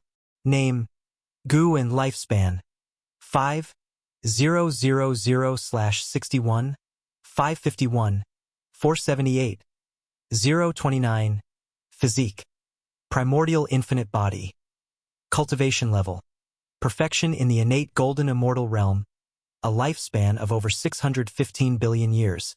Not bad, steadily increasing. Guwen thought thus, a smile appearing on his face. Beside him was a stream, the very place where he had first met Yi Qingshan and others, now a boundary line of the forbidden land of the Chengkuan sect. He stayed here to wait for someone. While waiting, Guwen looked towards the distance, observing the current state of his old acquaintances. Martial resolution had become a high-ranking member of the Supreme Sect, but power was corrupting his talent. Profound celestial intent was still traveling the world, having relinquished all responsibilities since the Supreme Sect had grown stronger and leading a carefree life. Jiang Qiong had become a Supreme Elder, currently in seclusion and cultivating. Li Xiandao, supported by Yang Jian, began to expand the boundaries of the Taizong dynasty. The world remained a battleground between the Immortal Dynasty and the Holy Court, with both sides losing numbers but their overall destiny improving as they birthed more powerful and outstanding individuals. Without the intervention of the free immortal, all was relatively peaceful. Guwen's gaze landed on Liya, who had been quickly increasing in cultivation under the tutelage of the Sword Annihilation Ancestor, especially in his sword intent, which was fiercely potent. Having instruction surpassing even the 9 heavens of the immortal path from a sword Dao expert, Li Ya's opportunity was among the top in the world, only in how surpassing him among their generation. With the vast world filled with talents like fish in a river, the Supreme Sect producing 2 pinnacle geniuses gave Guwen a great sense of achievement. With this feeling of accomplishment, Guwen began to predict Li Ya's future. As he calculated, his expression grew peculiar. Such a possibility. Guwen thought of the Celestial Tao Golden Core and the Sword Annihilation Ancestor, feeling that such a future was indeed reasonable. Everything had its advantages and drawbacks, and as Liya grew stronger, he would also have to bear the karma that strength brought. After a long while, a figure approached from the depths of the woods, spotting Guwen from a distance and immediately growing excited, rushing over. It was LV Xian, once the top talent of the Taizong Imperial Dynasty and the son of the sect leader LV Baidian. He reached Guwen aside, looking at him, extremely agitated and somewhat at a loss. Guwen, LV Xian was so excited, he didn't know what to say. Guwen looked at him, sizing him up and down, and smiled. No need to be nervous. Since you've crossed heaven and earth to get here, I naturally will fulfill my promise. Hundreds of years ago, Guwen heard LV Xian calling out to him. It turned out that LV Xian had challenged Yang Jian and suffered a devastating defeat, which hit him hard. Thus, he thought of seeking Guwen's help, considering Yang Jian was Guwen's disciple. He knelt in his own cave mansion, begging Gu-en to teach him. After all, with a friendship spanning over 4,000 years, Gu-en couldn't bear to refuse him, even if only out of respect for LV Badian. So Gu-en allowed him to come on his own while strictly forbidding him from revealing the matter. Thus, LV Xian crossed continents and oceans, and even with the cultivation level of the Nirvana realm, it still took him hundreds of years to reach the Nine-Spirit continent. Along the way, he faced numerous hardships and experienced both resentment and affection. "Can I follow you and cultivate now?" LV Xian asked, his eyes burning with eagerness. Gu-en smiled and raised his hand towards a nearby stream, saying, "You must think carefully. Once you cross this stream, there will be no turning back. Until the catastrophe of heaven and earth ends, you cannot leave my Taoist field. It's an incredibly long period, long enough to turn anyone you care about into dust." Upon hearing this, LV Xian's brows furrowed tightly. Many faces flashed through his mind, but after only a moment's hesitation, he stepped forward and crossed the stream. He turned his head to look back, gazing at the woods behind Gu-en as if a weight had been lifted off his shoulders. Gu-en stood up, crossed the stream as well, and passed him by, heading toward the Taoist field of the beginningless. LV Xian hurriedly followed, but he couldn't help turning his head back again. In a daze, he saw a beautiful figure standing across the stream, her face bright with a radiant smile looking at him, causing a tremor in his pupils. LV Xian took a deep breath, decisively turned his head away, and quickly caught up with Gu-en's pace. Gu-en pretended not to notice his struggle and began to introduce him to the nearby mountains and forests. LV Xian listened intently but couldn't stop thinking about that woman. Had he truly said goodbye forever? Yet, compared to romantic attachments, he could not accept mediocrity even more. He was born to be an immortal. Gu-en walked slowly, and his voice gradually soothed the waves in LV Xian's heart. When they returned to the Taoist field of the beginningless, a figure appeared out of nowhere in front of them. It was the Blood Prison Great Saint. The transformed Blood Prison Great Saint looked at LV Xian and sneered, "Didn't expect you to come. Let's have a match." He had long wanted to fight LV Xian. LV Xian clearly remembered the Blood Prison Great Saint and immediately agreed to the challenge without hesitation, thus completely pushing his worries aside. Gu-en raised his hand to create a barrier, allowing the two to enter and fight to their heart's content. Once they entered, they immediately unleashed their auras, which also alerted the others in the dojo since they were unfamiliar with LV Xian's aura and couldn't help but overthink. One figure after another appeared beside Gu-en, inquiring about LV Xian's identity. Gu-en briefly introduced him, and when they heard that Gu-en had personally brought LV Xian in, they dismissed their concerns and began to look forward to his performance. Chun Chuan felt LV Xian's aura and secretly marveled.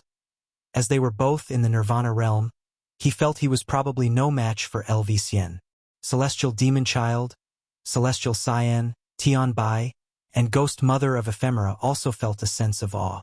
Jiang Shi and Shengtian watched the fight earnestly, hoping to learn. Xinjiang came up to Gu-en and whispered, "His karma and destiny are changing rapidly." Gu-en glanced at her but did not respond. Indeed, there were changes. The changes were due to Gu-en cleansing LV Xian's karma to prevent powerful beings from using him to predict the presence of the Taoist field of the beginningless. Better safe than sorry. Even though Gu-en was already an innate golden immortal, he still acted cautiously. Gu-en looked at LV Xian, his eyes revealing a hint of expectation. Meanwhile, far across the realms, Leah arrived in front of the Nine Extremes Sacred Heart Sword. The area was an open forest, and the Sword Annihilation Ancestor stood nearby, watching Leah. In front of Leah, the Nine Extremes Sacred Heart Sword was stuck in the soil, its blade etched with crimson flame patterns and about 4 fingers wide. The hilt was dark purple, resembling the scale armor of some exotic beast wrapped around it, and the guard was engraved with a lifelike, eerie eye.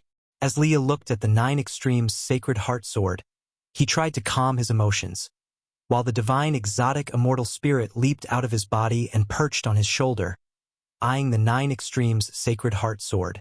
Chapter 518. Famous throughout the world, Silent Extinction Aura. To have the 9 extremes sacred heart sword submit to you, you must first be fearless. The greater your fear, the stronger its backlash will be, and then you will endure pain unimaginable to ordinary people. No matter how painful, you must not be afraid. If you are not confident that you can do this, it is still not too late to give up now. The voice of the sword annihilation ancestor came from aside, and Li Ya's expression flickered upon hearing this. The divine exotic immortal spirit turned its head to look at the sword annihilation ancestor and asked, "What happens if one fails?" The sword annihilation ancestor responded, "At best, 2/3 of your 3 souls and 7 spirits will be damaged, but at worst, your soul will scatter, leaving only an empty shell to be possessed by the sword soul." These words caused the divine exotic immortal spirit to shudder. Its gaze toward the 9 extremes sacred heart sword was filled with dread. It whispered, "You're not burdened by a deep-seated vendetta, nor do you have anything urgent that you must do right away. Why risk this?" Upon hearing this, Li Ya's eyes became resolute. He took a deep breath and said, "It's precisely because there is no necessity that I must push myself. I don't want to live a mediocre life." With that said, he grasped the hilt of the 9 extremes sacred heart sword. Boom! A violent evil aura burst from inside the 9 extremes sacred heart sword, soaring into the sky and attempting to scatter the clouds above. The surrounding woods shook violently as if they were about to be uprooted. The sword annihilation ancestor raised his hand, pressed forward, and tranquility returned to heaven and earth. The nearby trees no longer trembled, and a ring of chi force appeared around Li Ya. Li Ya's face was strained with popping veins, and his eyes wide. His gaze started to be veiled in bloodshot red, gradually losing their luster. "Young one, why do you wield the sword? What is the killing intent in your heart? Whom do you wish to kill? Why are you discontent? Who do you resent? It seems you're fearing something." A gloomy voice kept echoing in Li Ya's ears, making the world in his eyes spin. He suddenly found himself on a desolate plain under a blood-red sky. He saw a figure in the distance on a hillside, only its silhouette visible, not its face. Just as Li Ya was about to speak, suddenly, a whooshing sound came. A sword thrust through Li Ya's throat, making his body lean back, his eyes widening. In his pupils was reflected the face of Guin, with disheveled hair and fierce eyes like a fierce ghost, pierced through his throat. Far away in the Taoist field of the beginningless, Guin was feeling the illusion that Li Ya was experiencing. The sword annihilation ancestor was being crafty, actually trying to deduce the karma between Li Ya and him through the 9 extremes sacred heart sword. It seemed that the sword annihilation ancestor had other motives for coming to the celestial spirit great world. Guin was not too worried. The difference in their cultivation levels was vast. The sword annihilation ancestor couldn't reach him. He felt the sword intent from the sword annihilation ancestor entering Li Ya's body, helping him withstand the backlash of the 9 extremes sacred heart sword, which reassured him. Perhaps the sword annihilation ancestor had plans for the supporting Tao sword venerable, but at least he wouldn't let Li Ya die right now. Li Ya was only at the Nirvana realm and couldn't bear the power of the 9 extremes sacred heart sword on his own. The fact that the sword annihilation ancestor intervened showed that he truly wanted Li Ya to inherit this power, regardless of later schemes, and Guin would act again if needed. Guin then turned his attention to the battle between the Blood Prison Great Saint and Lv, feeling expectant. He personally trained Lv, who must become stronger as, after many years in the primordial era, Lv was the strongest in heaven and earth. A smile involuntarily appeared on Guin's face as he thought of the delightful outcome. Meanwhile, Lv was feeling immense pressure, shocked by the strength of the Blood Prison Great Saint. Yet he was also thrilled. To think a fierce bull could be so powerful. His training with Guin would surely make him stronger. The celestial demon child, Xian, Chun Chuan, and others were also discussing the battle, equally astounded by Lv's displayed strength since the Blood Prison Great Saint was a loose immortal, and for a Nirvana realm cultivator to fight a loose immortal to such an extent spoke volumes of his talent. At dusk, Supreme Sect, 3rd Medicine Valley. Long Qing came down from the pavilion. He saw Candle Star standing on a roof, gazing steadily into the distance. He immediately flashed to Candle Star's side and asked, "What are you looking at?" Candle Star replied, "The Nine Extremes Sacred Heart Sword. The sword is recognizing its master, and it's recognizing a cultivator from the Nirvana realm." Nirvana realm cultivator? Long Qing couldn't help but frown, finding it absurd. Candle Star continued, "Speaking of which, this person has some connections with you. To be precise, he is connected through the cause and effect of the supporting Tao Sword Venerable, and his name is Liya." Elder Li. Long Qing's tightly furrowed brows relaxed. "If it's him, it's not surprising. Perhaps my master is protecting him." Long Qing had grown up following Gu En and knew well the relationship between Gu En and Liya. Candle Star looked at Long Qing and asked with a smile, "Do you think your master has really left the celestial spirit great world?" Although Long Qing had already reached an agreement with Candle Star, he still retained a bit of wariness towards him, given the vast difference in their cultivation levels. Long Qing shook his head. "How would I know? After all, I didn't follow him." Candle Star smiled, deciding not to ask any further. How powerful will Elder Li become after mastering the Nine Extremes Sacred Heart Sword? Long Qing asked curiously.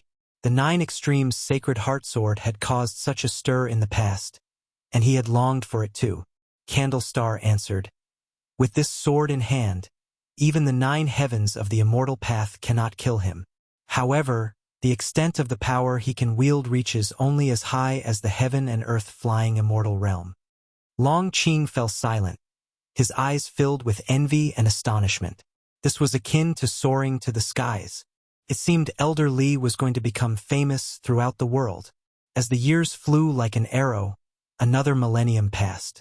Inside the Taoist field of the beginningless, Guan lay on a tree reading a book, while below on the grassland, figures like an Exian, Celestial Demon Child, Celestial Cyan, Tian Bai, Elvisian, Blood Prison Great Saint, and Jiang Shi were meditating, all immersed in the Tao intent imparted by Guan's sunlight sprinkled down, seeping through the gaps in the leaves and falling upon Guan.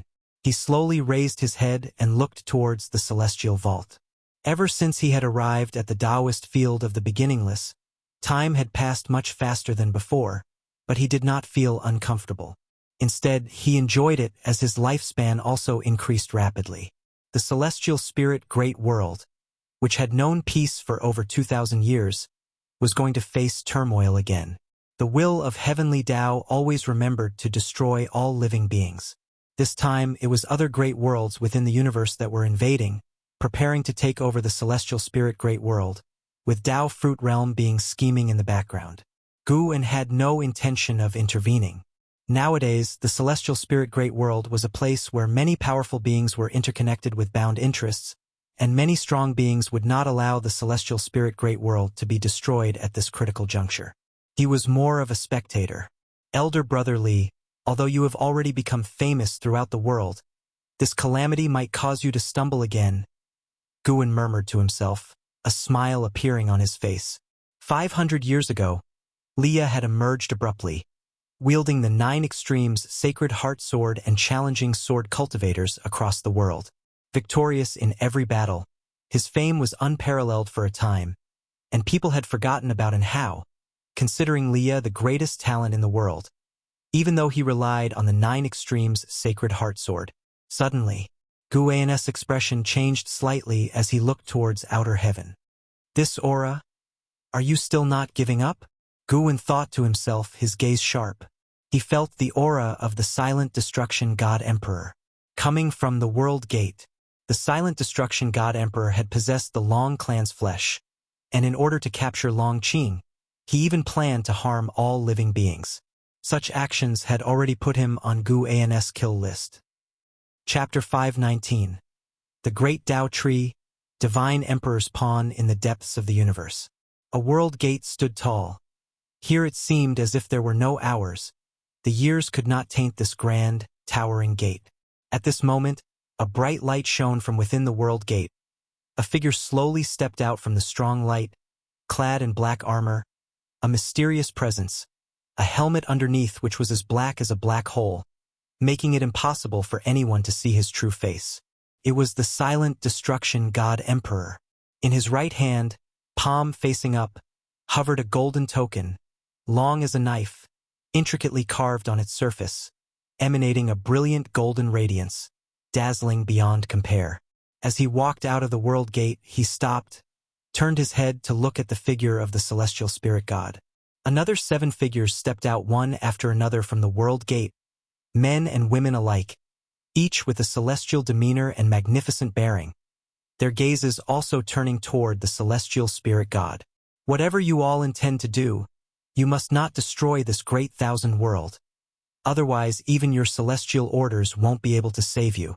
The voice of the celestial spirit god rang out, indifferent in tone, with an unyielding firmness that allowed no rebuttal. Before the silent destruction god emperor could speak, a man in a white robe behind him raised his hand in greeting and smiled. Celestial god, rest assured, we have only come to capture one person and will not disrupt the rules of the great thousand world. The celestial spirit god did not respond, and the silent destruction god emperor proceeded to step toward the depths of the universe, followed closely by the man in the white robe and others. Soon, this expansive void fell into silence once more. The bright light inside the world gate dissipated, and the surroundings of the world gate dimmed, with only the light emanating from the celestial spirit god persisting. Although the arrival of the silent destruction god emperor drew Gu An's attention, he did not initiate an attack because he felt that the silent destruction god emperor also possessed an innate golden immortal's cultivation level. Battling an opponent of the same realm wasn't wise. Guin, lying on a tree branch, sat up. Forget it. Let's have a lifespan simulation. Requires 5 billion years of lifespan. Continue. 5 billion years of lifespan? That's way too expensive. Guin directly chose no. There was no need to waste lifespan, especially since the aura of the silent destruction god emperor didn't intimidate him. The silent destruction god emperor wouldn't be able to discover the Taoist field of the beginningless unless he intended to destroy the celestial spirit great world. Although many have seen Guin in this world, Guin has already tampered with their cause and effect. No one would be able to trace back to the Taoist field of the beginningless. Guin lay back down, continuing to read his book. He would cross that bridge when he came to it. It must be said, in these years the profound celestial intense penmanship had improved greatly. The depiction of emotion in the text was especially delicate, tugging at one's heartstrings. Guin read intently. Through the words he could visualize the scenes of the past, the characters' emotions as fervent as fire. The sun set and the moon rose.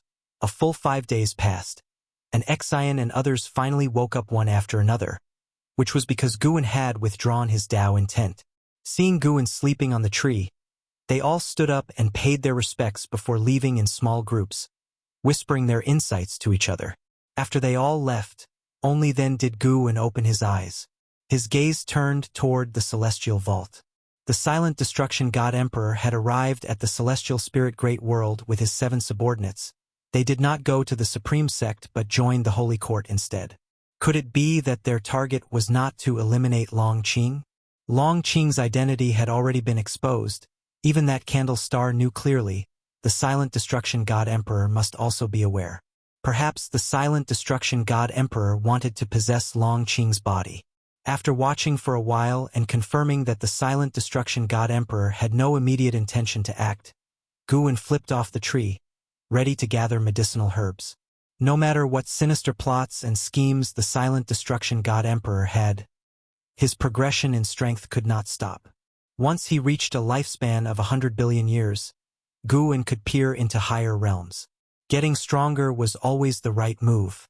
At the same time, in the sacred domain, within the Grand Council Hall of the Holy Court, the Saint Minister sat at the head, looking down upon the silent destruction god emperor and his 7 subordinates. The Saint Minister remembered the battle fought between the silent destruction god emperor and the supporting Tao sword venerable. Although the god emperor was annihilated by a single move from the sword venerable, the aura he exuded at the time was still vivid in his memory. "Why have you come?" the Saint Minister asked. He didn't know why the silent destruction god emperor was still alive, but with the supporting Tao sword venerable having left the celestial spirit great world, he had to be cautious in facing these outsiders from beyond. Looking at the silent destruction god emperor and the others, the saint minister felt bitter. He had tirelessly reached the state of a free immortal, but the opponents he faced were numerous and even stronger. It seemed as though the heavens were toying with him. A man in white robes stepped forward from behind the silent destruction god emperor and said with a smile, "Now the immortal dynasty has an existence that surpasses the free immortal. Once he merges with the immortal god destiny pattern, the end of the holy court won't be far off." With those words, the saint minister's expression turned ugly. He had always been troubled by this matter but was powerless to address it. How could he feel good having it pointed out by others? It was clear. These people wanted to use the holy court. The key issue was that the holy court was indeed on the path to doom. There seemed to be no imminent peril, but it was really just a matter of time. Since he couldn't refuse these people's manipulations, the saint minister struggled to keep his composure. The man in white continued to speak with a smile. "Even if the young immortal emperor merges with the immortal god destiny pattern, he would not be a match for us. We can assist the holy court. You needn't worry about the court becoming our puppet, for we shall leave sooner or later. We are in this world only to cultivate one person." The saint minister inquired, "May I ask who this person is? Is he within my holy court?" The man in white shook his head. "No, we only need the holy court to create obstacles for him, better tempering him and allowing him to grow stronger." After hearing this, the saint minister fell into silence. "We will not help you directly annihilate the young immortal emperor. You probably already realize the existence of the tribulations of heaven and earth and the will of the heavenly Tao. If the young immortal emperor acts against the holy court, naturally we will intervene. Before that, we will stay in the holy court," the man in white said. These words did stir the saint minister's heart. He could sense that this group was very strong, each one giving him the same feeling he got from facing the supporting Tao Sword Venerable. The most crucial point was that he had no room to refuse. To do so would only make things uglier, perhaps disastrously so.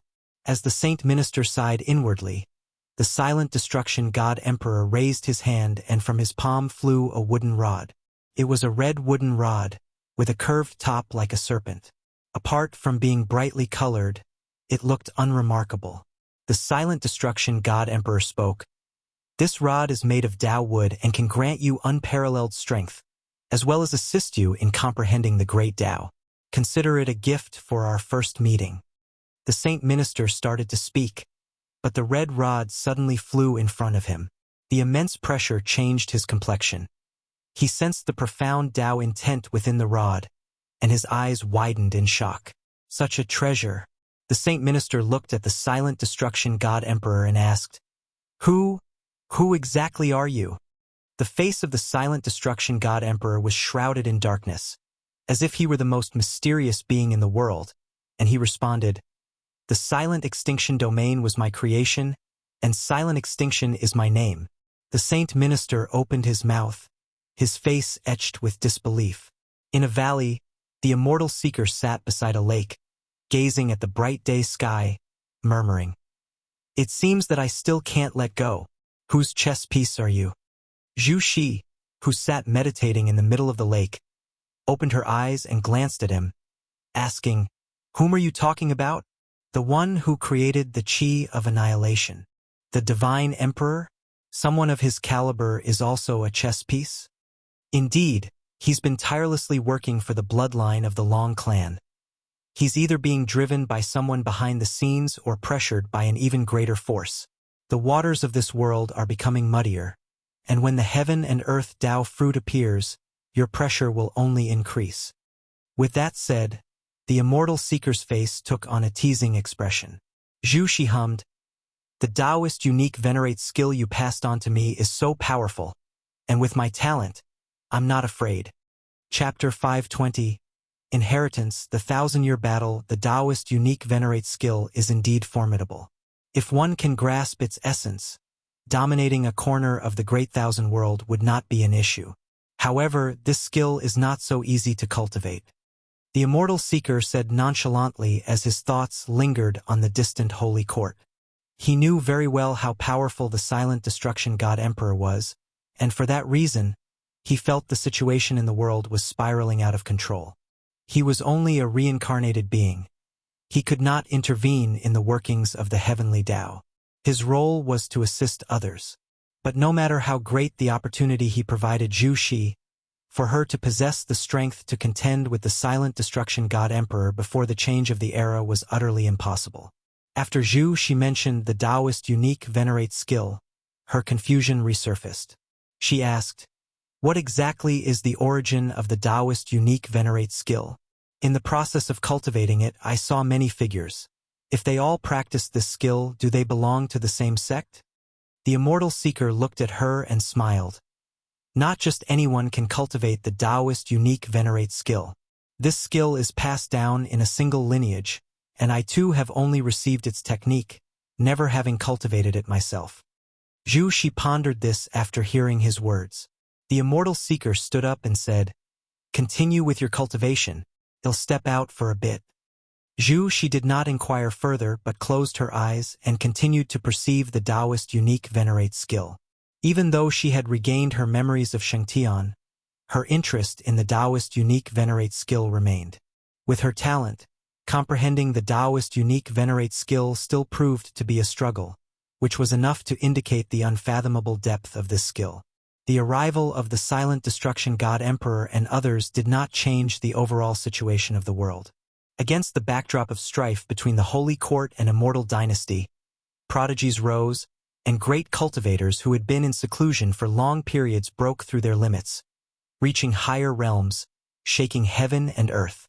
The number of living beings between heaven and earth dwindled, with cultivators moving toward the central region of the celestial spirit great world and mortal spirits fleeing to the edges. The number of mortals on the nine-spirit continent was increasing, leading to sects springing up like bamboo shoots after a rainstorm, and even demons began staking out their territories. The Taoist field of the beginningless, situated near the Chenkuan sect, fortunately faced no trouble.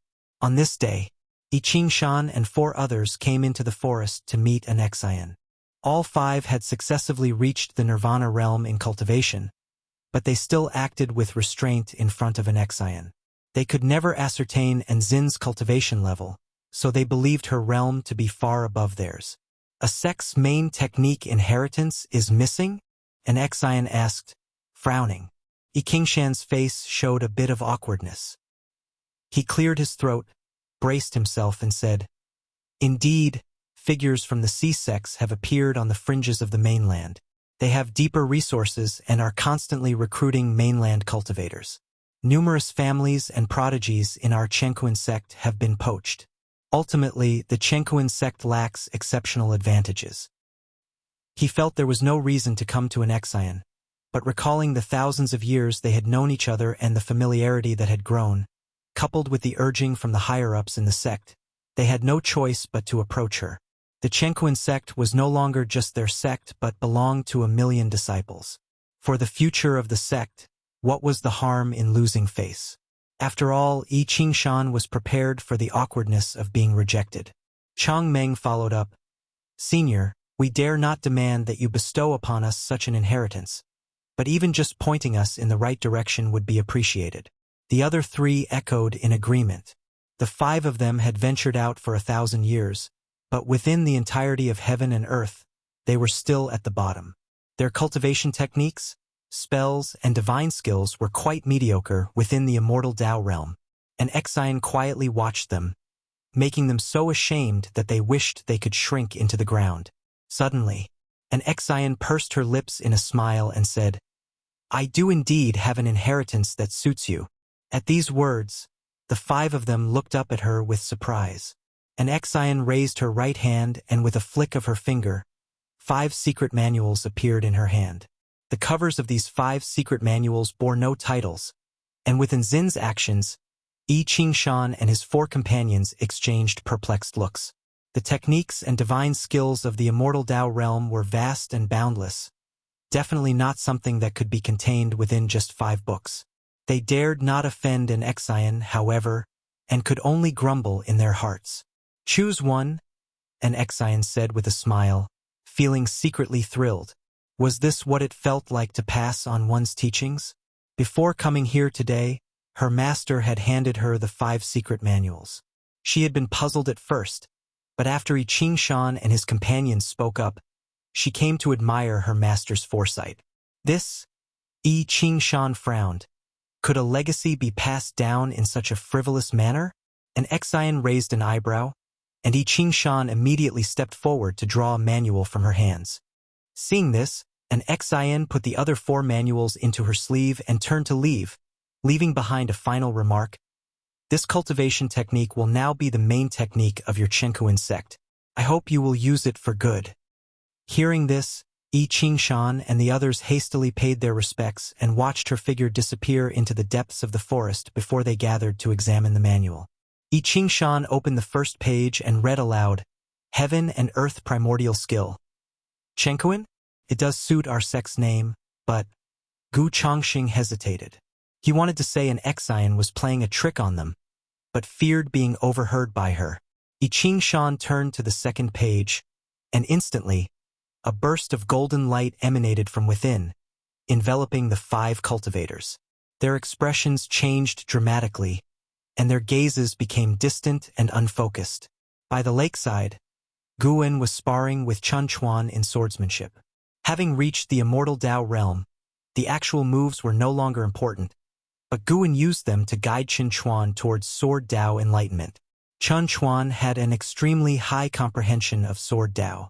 Each year, he could feel himself growing stronger, but whenever he sparred with his master, he felt his own Sword Dao was childlike and posed no threat to his master. Guwen held the Cyan Hong sword with the blade sheathed, countering Chun Chuan's sword techniques with just the scabbard, and leading him into other moves. At a glance, Chun Chuan seemed like a puppet effortlessly manipulated by him. LV Xian sat under a tree not far away, intently watching, seeking to understand Guwen's Sword Dao. Though he did not specialize in Sword Dao, having seen the 3,000 Great Dao, he believed he could gain insight by analogy. After a while, Guwen pressed the scabbard to Chun Chuan's forehead, immobilizing him, signaling the end of their sparring session. Chun Chuan let out a sigh of relief, a smile spreading across his face. Master, I understand now. Guwen sheathed his sword and then beckoned to LV Xian, who immediately ran over. What do you think about holding a contest in our dojo every 1,000 years, where except for me, all of you participate? Guwen asked with a smile. Hearing this, both LV Xian and Chun Chuan's eyes lit up. They both harbored competitive spirits and were naturally eager to prove themselves before their master. The 2 agreed without hesitation, even somewhat impatient to start. Guwen had suggested this because everyone in the dojo had already reached the Nirvana realm, and there were no particularly weak practitioners. Moreover, each one had received his personal teachings, and the Taoist techniques and divine skills they possessed were distinct. Of course, besides applying pressure to his disciples, he also wanted to liven things up. It won't be a contest of who's strongest. Each time, I will personally select your opponents. You only have to fight one battle, and after 10,000 years, you all will inevitably have faced each other, Guwen said, still smiling. LV Xian and Chun Chuan naturally had no objections and were already looking forward to it. I'll tell you in advance, you 2 will be each other's first opponents, Guwen said with a chuckle. Upon hearing this, LV Xian and Chun Chuan instinctively looked at each other. Then, after their initial shock, a fighting spirit and confidence ignited in their eyes, each believing they could win. Chapter 521. The shock of Candle Star. The arrangement for the once-in-millennium combat spread quickly throughout the Taoist field of the beginningless, invigorating everyone. Staying within the dojo, they spent most of their time in cultivation, which inevitably could become monotonous, so having something to look forward to was naturally good. Plus, they wanted to test the results of their cultivation. Unlike casual sparring, a combat hosted by Guwen was sure to be taken seriously. Even an Xian wanted to see how strong she could be when she went all out. At dusk, the forest swayed gently with the wind, quiet and exquisitely beautiful. Can I participate too? The ghost mother of ephemera, dressed in black, stood beside Guwen and asked excitedly. Guwen was admiring a newly matured spirit flower. He replied, Would I really be playing a trick on you? The ghost mother of Ephemera's heart raced. She understood what participating in the combat meant. It meant that Guan had accepted her. As she excitedly moved to kneel, an invisible force stopped her. I've said before, within the Taoist field of the beginningless, there is no need for such formalities, Guan said, his face showing satisfaction. The quality of this spirit flower was good. It could be transplanted to his study. The ghost mother of Ephemera nodded, her heart pounding fast. After the joy, she felt pressure. The people at the dojo were not simple. Guan didn't pay attention to what she was thinking. Taking the spirit flower, he left, while the ghost mother of Ephemera still respectfully bowed to his retreating figure. This is an opportunity one cannot miss. Her eyes sparkling, she felt a surge of power throughout her body. In the Taoist field of the beginningless, there was no lack of heavenly materials and earthly treasures, and with a great power like Guan as a mentor, the so-called loss of freedom, she thought, was not permanent. As long as she performed well, there would come a day when Guan would need her, send her on missions, and then she could return to the delights of the human world. In the blink of an eye, another 100 years passed. The autumn wind blew into the third medicine valley of the supreme sect where LV Batian, with his white hair, stood in front of a medicine garden. Looking at the medicinal herbs, he seemed to see a blurred figure. It was as if a scene from long ago overlapped before his eyes. Long Qing came to his side and asked, "Sect leader, what are you thinking about? You're not reminiscing about my master again, are you?" "Don't worry, he's definitely fine." LV Batian came to his senses and looked at Long Qing, his face involuntarily forming a smile. He felt that Long Qing was very much like Guan, not just in stature but also in appearance. Guan had many disciples, but only Long Qing resembled him. He couldn't help but suspect that Long Qing might actually be a child Guan had left in the outside world. Perhaps there was a story behind it, and that's why Guan had not made clear his relationship with Long Qing. Because of such a suspicion, LV Batian felt close to Long Qing and had already started to consider him the successor as sect leader. With the connection of being a disciple of the supporting Tao Sword Venerable, it would certainly not be difficult for Long Qing to take the position in the future. The heaven-splitting axe was still on the heaven-repairing platform. As long as the sword intent of the supporting Tao Sword Venerable remained, the Supreme Sect couldn't forget or overlook the Sword Venerable. "Are you ready to be the sect leader?" LV Batian asked with a smile.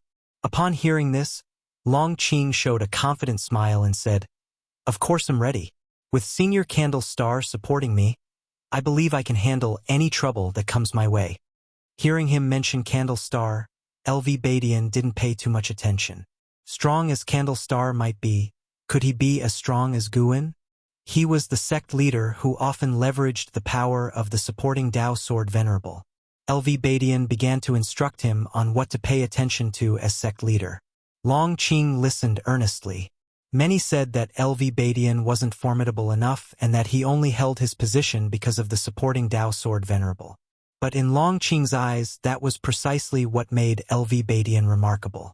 Pulling in a powerhouse with no blood or mentor-disciple ties as a stable supporter over the years, wasn't that impressive?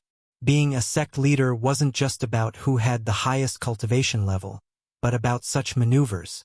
That's why Long Qing greatly respected LV Batian and also wanted to learn from him.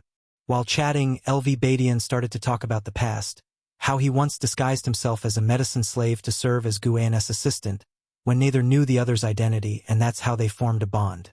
Each time he talked about these past events, a smile would slip onto LV Batian's face. Unable to help himself, Long Qing spoke up. The words he said, "Maybe he was guiding you on how to be a better sect leader. After all, how could he not know your identity?" LV Batian paused momentarily, and then chuckled, shaking his head. "Indeed, but he could have chosen someone else, yet he chose me who had made mistakes. His broad-mindedness is unimaginable. When I think about it, as long as one doesn't commit heinous crimes, he always provides an opportunity for redemption. This is also my principle for being a sect leader. Is this person beyond redemption? Must this person be expelled from the sect? I'll make a decision once I've thought it through." Long Qing found this reasonable and silently noted down these words. They hadn't noticed that a figure was approaching the entrance of the third Medicine Valley. Ever since the supporting Tao Sword Venerable left, the Supreme Sect had not sent disciples to guard the Medicine Valley.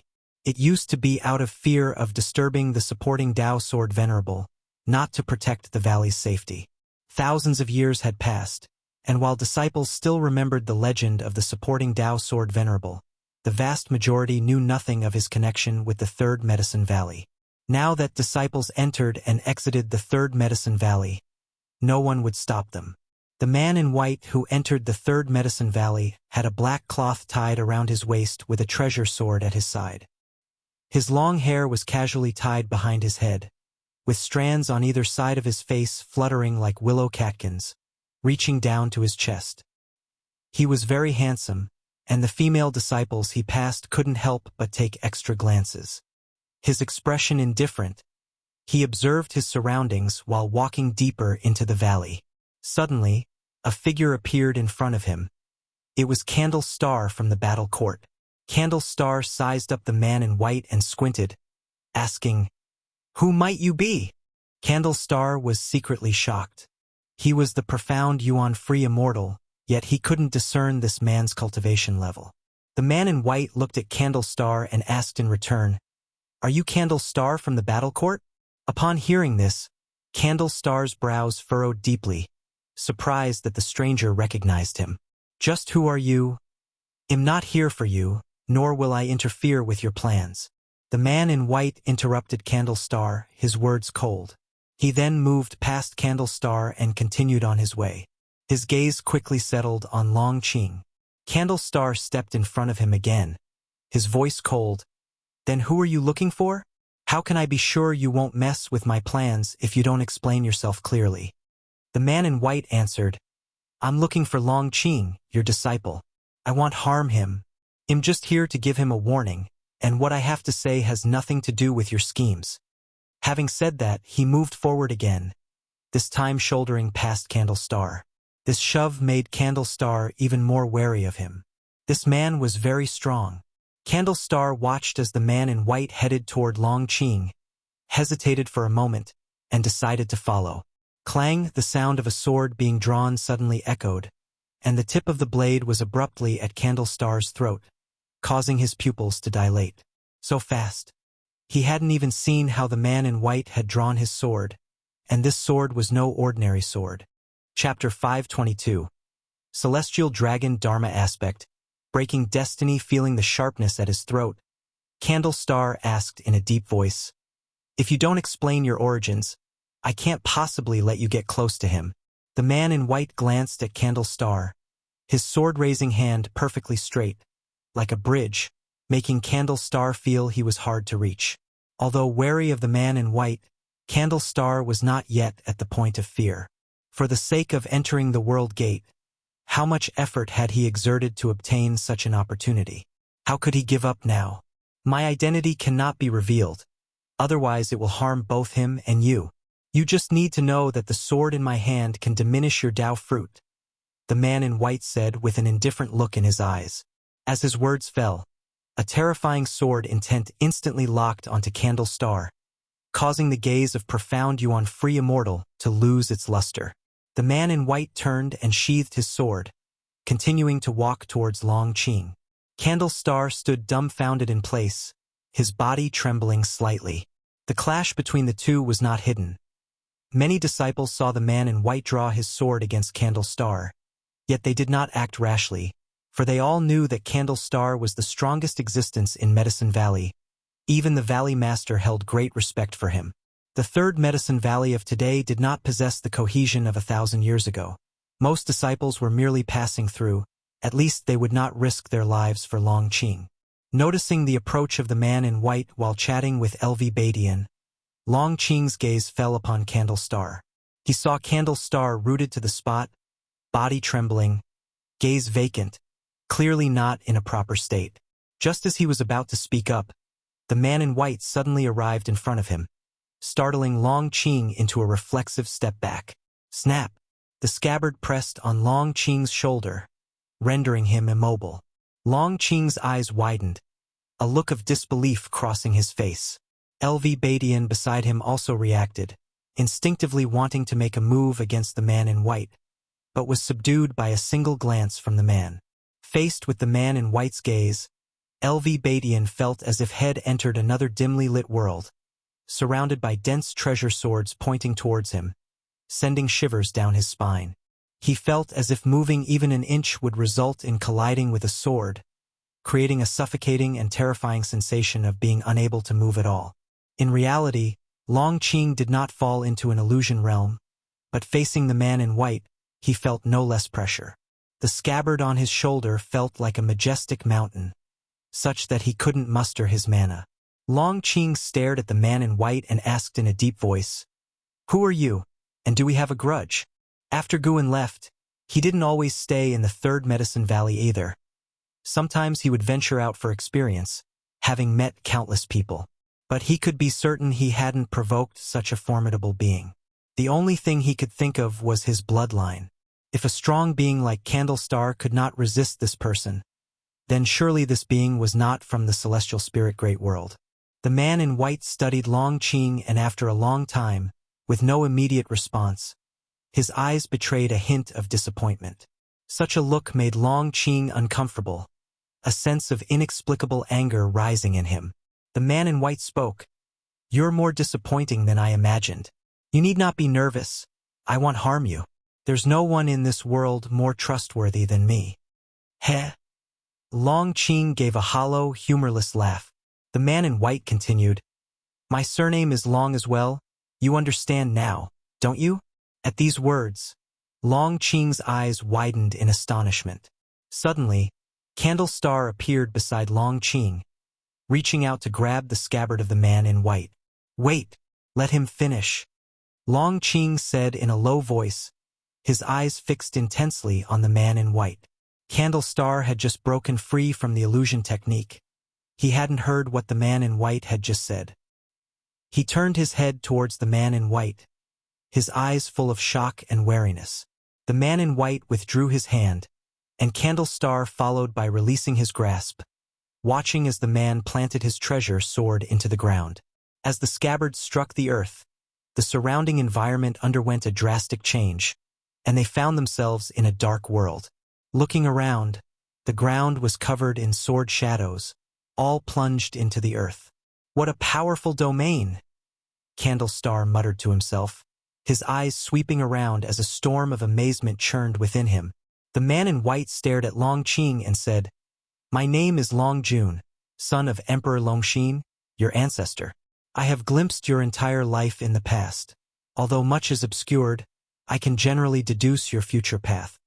Candlestar's face drastically changed, his eyes brimming with shock. Long Qing was also greatly startled, silent, gazing dumbfounded at Long Jun. "In the future, you will lead the supreme sect to unify the celestial spirit great world, but you will ultimately die at the hands of the war court." Long Jun continued, his gaze shifting to Long Qing. "You will be possessed by the silent destruction god emperor." Long Qing's heart pounded wildly. Long Jun then turned his eyes toward Candlestar and said, "You will be forged into a Taoist soldier by the lord of the war court. You will eternally subjected to torture." Candlestar's face turned ghostly pale as if he had realized something. Long Qing gritted his teeth and asked, "The Long clan has been annihilated until only I remain. You say you're my ancestor. Why didn't you take action?" Long Jun looked at him with a deep and distant gaze. "Because my current fate is worse than death. What you see is not me from this moment, but from the past. This is a method I left before being captured, hoping to help the Long clan escape its destiny." Long Qing couldn't comprehend his words and involuntarily glanced at Candlestar. Candlestar furrowed his brows and asked, "Do you mean that you have traveled here from the past or projected yourself here?" Long Jun said, "If it's too hard to understand, don't dwell on it. What's most important is how to resolve the impending calamity. If the silent destruction god emperor succeeds in possessing you, he might indeed gain the powers of my grandfather." "Are you talking about Long Zhan?" "Yes, although I inherited his destiny pattern. In comparison to his bloodline power, it's really nothing," Long Jun answered. Long Qing recalled Candle Star mentioning before that Emperor Longxin's grandson had also inherited the talents of Celestial Dragon Emperor Longzhan. He opened his mouth intending to ask, "Isn't Emperor Longxin's grandson Long Jun's son?" As if seeing through his confusion, Long Jun replied, "Yes, my child also inherited this bloodline power. It was precisely because of it that the Long clan met with disaster. He is already dead, and I am still alive only because my father told me the stories of my grandfather. Since childhood, I have hidden my talents, but my child was born during the prime of the war court, and he was reckless." Long Qing felt dizzy from the information, and Candle Star was equally shocked, rapidly contemplating. Long Jun looked at Long Qing and said, "To break the Long clan's fate, you need to practice a divine skill." Long Qing frowned and asked, "Which divine skill?" "The Celestial Dragon Dharma aspect. This skill will allow you to conjure the Dharma aspect of people with whom you share a blood connection to fight alongside you. Even if I master it, won't their strength depend on my cultivation level?" asked Long Qing, frowning. He instinctively resisted, feeling the divine skill came at great cost. "No, the strength of the conjured Dharma aspects will be solely based on their own cultivation levels when they were alive. The difficult part is to conjure them. This is a skill created by my father, reportedly inspired by my grandfather. He said my grandfather's skill was even more powerful, but unfortunately, I have never witnessed it," Long Jun explained. "What's the price to learn this skill?" asked Long Qing, taking a deep breath. Long Jun replied, "It will cost you a lifetime. You may bear offspring before exercising this power and then sacrifice yourself to break the Long clan's fate. That's the only way." "Only way?" Long Qing's brow furrowed, and for some reason, his thoughts turned to his master. Did his master leave because of his fate? But if that were the case, why would senior sister Anshin ask on behalf of his master if he was willing to follow? Long Qing looked up at Long Jun and asked, "Then do you know my master?" Chapter 523. The Strength of the Long Clan, Your Master. Long Jun frowned, his tone revealing confusion as his gaze shifted to Candle Star, and he asked, "Besides him, do you have any other masters?" Upon hearing this, Long Qing and Candle Star exchanged a glance. Long Jun actually didn't know about this. What did that imply? Did it mean that Guan's Dao practice exceeded Long Jun's? Could also mean that Long Jun truly might be from the past, for if he were a man living in the present, it would be impossible for him not to know the name of supporting Dao Sword Venerable. Seeing their expressions, Long Jun immediately raised his hand and began to calculate with his fingers. Candle Star suddenly relaxed, thinking that if Long Jun couldn't deduce Long Qing's backer, didn't that suggest the future might not be as he had seen it? His choice of Long Qing was not just because of Long Qing's bloodline but also because of Long Qing's background. In his view, why would supporting Dao Sword Venerable take action to shield all living beings from silent destruction God Emperor, if not to protect Long Qing?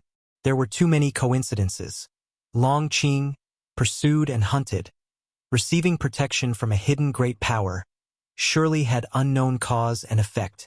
Long Qing broke the silence, asking, "If you're truly my ancestor, can you deduce how many members of the Long clan are still alive in the world?" As he grew older and more experienced, Long Qing wasn't foolish.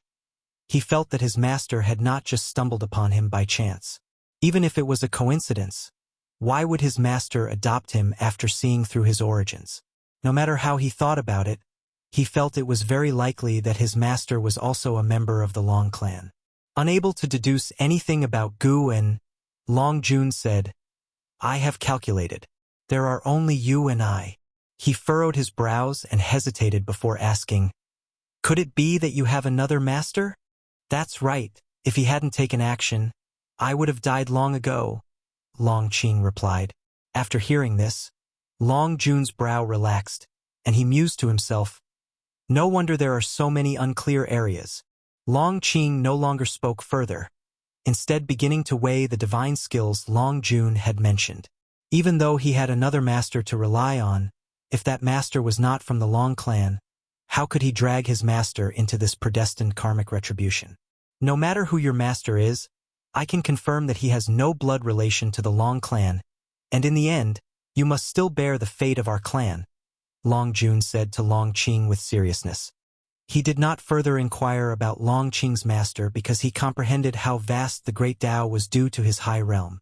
Recognizing that there is always someone stronger and that one can never be the strongest if they stop being captivated by the war court and not the strongest, it was normal for him to encounter people and matters he couldn't see through. He could at least be certain that Long Qing's master didn't harm Long Qing, and that was sufficient. Besides, he had met quite a few benefactors in his life. Long Qing fell into silence. Long Jun did not press further and instead looked towards the distance, his gaze wandering. Candlestar telepathically warned Long Qing not to agree, arguing that the war court might be strong. But there was still a way out. In his view, the fact that Silent Destruction God Emperor and the war court had not managed to capture Long Qing up to now was telling. Long Qing did not respond. Ever since Guan left, Long Qing had vowed to only make use of Candlestar and not trouble his master anymore. However, facing Long Jun, who had overwhelming strength compared to Candlestar, and knowing Long Jun's true self was suppressed by the war court, what could he rely on if he gave up the Celestial Dragon Dharma aspect?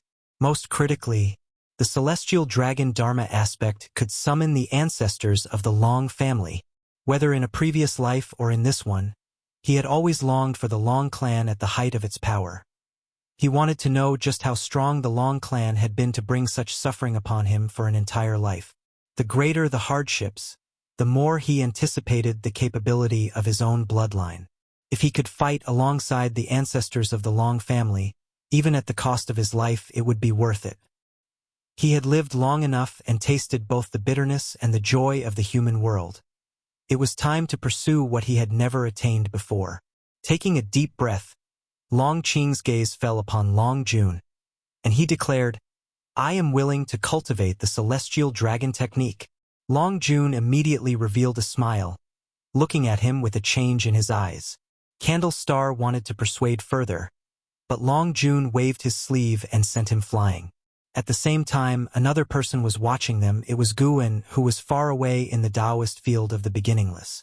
Guan could feel that Long Jun indeed had the bloodline of the Long clan and that he had a strong, intricate karma.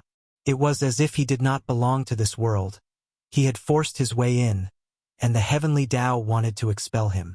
From the sword domain displayed by Long Jun, his cultivation level should be at the perfection realm of the heaven-encompassing free immortal. This sword domain is the rudimentary form of the Tao fruit world. When the sword domain is becoming a world, that will be the time Long Jun enters the innate golden immortal stage. However, judging by what Long Jun said, his future had already been suppressed, so his current realm wasn't so important. Even if Guan were to give him guidance now, it would likely be very difficult to change his fate. Of course, Guan would not guide him as his karma lies in the past. To interfere with the past would only court more trouble in the present. Guan was puzzling over one thing now.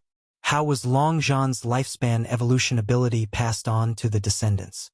He suspected there was another cause, perhaps the Silent Destruction God Emperor and the war court simply mistook the son of Long Jun to have inherited Long Zhan's capabilities, thereby asserting the bloodline of the Long clan as special. Regardless, Long Jun was, after all, Guan's grandson. Though he was a reincarnation body, he could not simply ignore that. Very well. Now, he had one more reason to deal with the war court.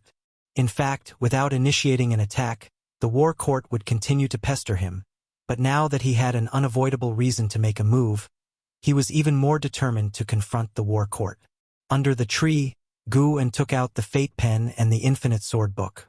There were many ways to kill an enemy. That was what he would do next, wait for Long Jun to reveal the Lord of the War Court's name. As for the Celestial Dragon Dharma aspect mentioned by Long Jun, Guan did not take it seriously.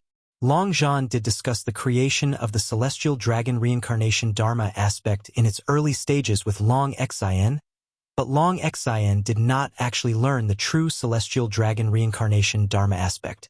Guan would also occasionally cultivate this divine skill, and he had been able to summon the reincarnation body. Long Zhan, Yang Xian, Lu Han, Ji, Black Profound Emperor, and others each had their own talent. Someday, when Guan waved his hand grandly, and the reincarnation body appeared in front of him, that moment would be terrifying, and even he himself could not judge. In the future, he would continue to undergo lifespan reincarnation, which meant the celestial dragon reincarnation dharma aspect could only become increasingly more powerful. Seeing Long Jun start to transmit divine skills, Guwen withdrew his divine sense and continued to sleep. He prepared to dream with the experiences of Ji, to roam the great Tao worlds of the future, to comprehend the past, to pursue the origin of the great Tao, to roam the future, was also to pursue the direction of the great Tao. Long Jun took up residence in the Third Medicine Valley, hiding his real name. As he stayed longer in the Medicine Valley, the disciples began to call him the Senior in White. He would occasionally guide the direct disciples of Long Qing in their cultivation, but more often, he would play Go with others in the dojo established by Guwen, contemplating the Tao in the game of Go. In a blink, 10 years quickly passed. One day, Long Jun came to the heaven-repairing platform of the Outer Sect City.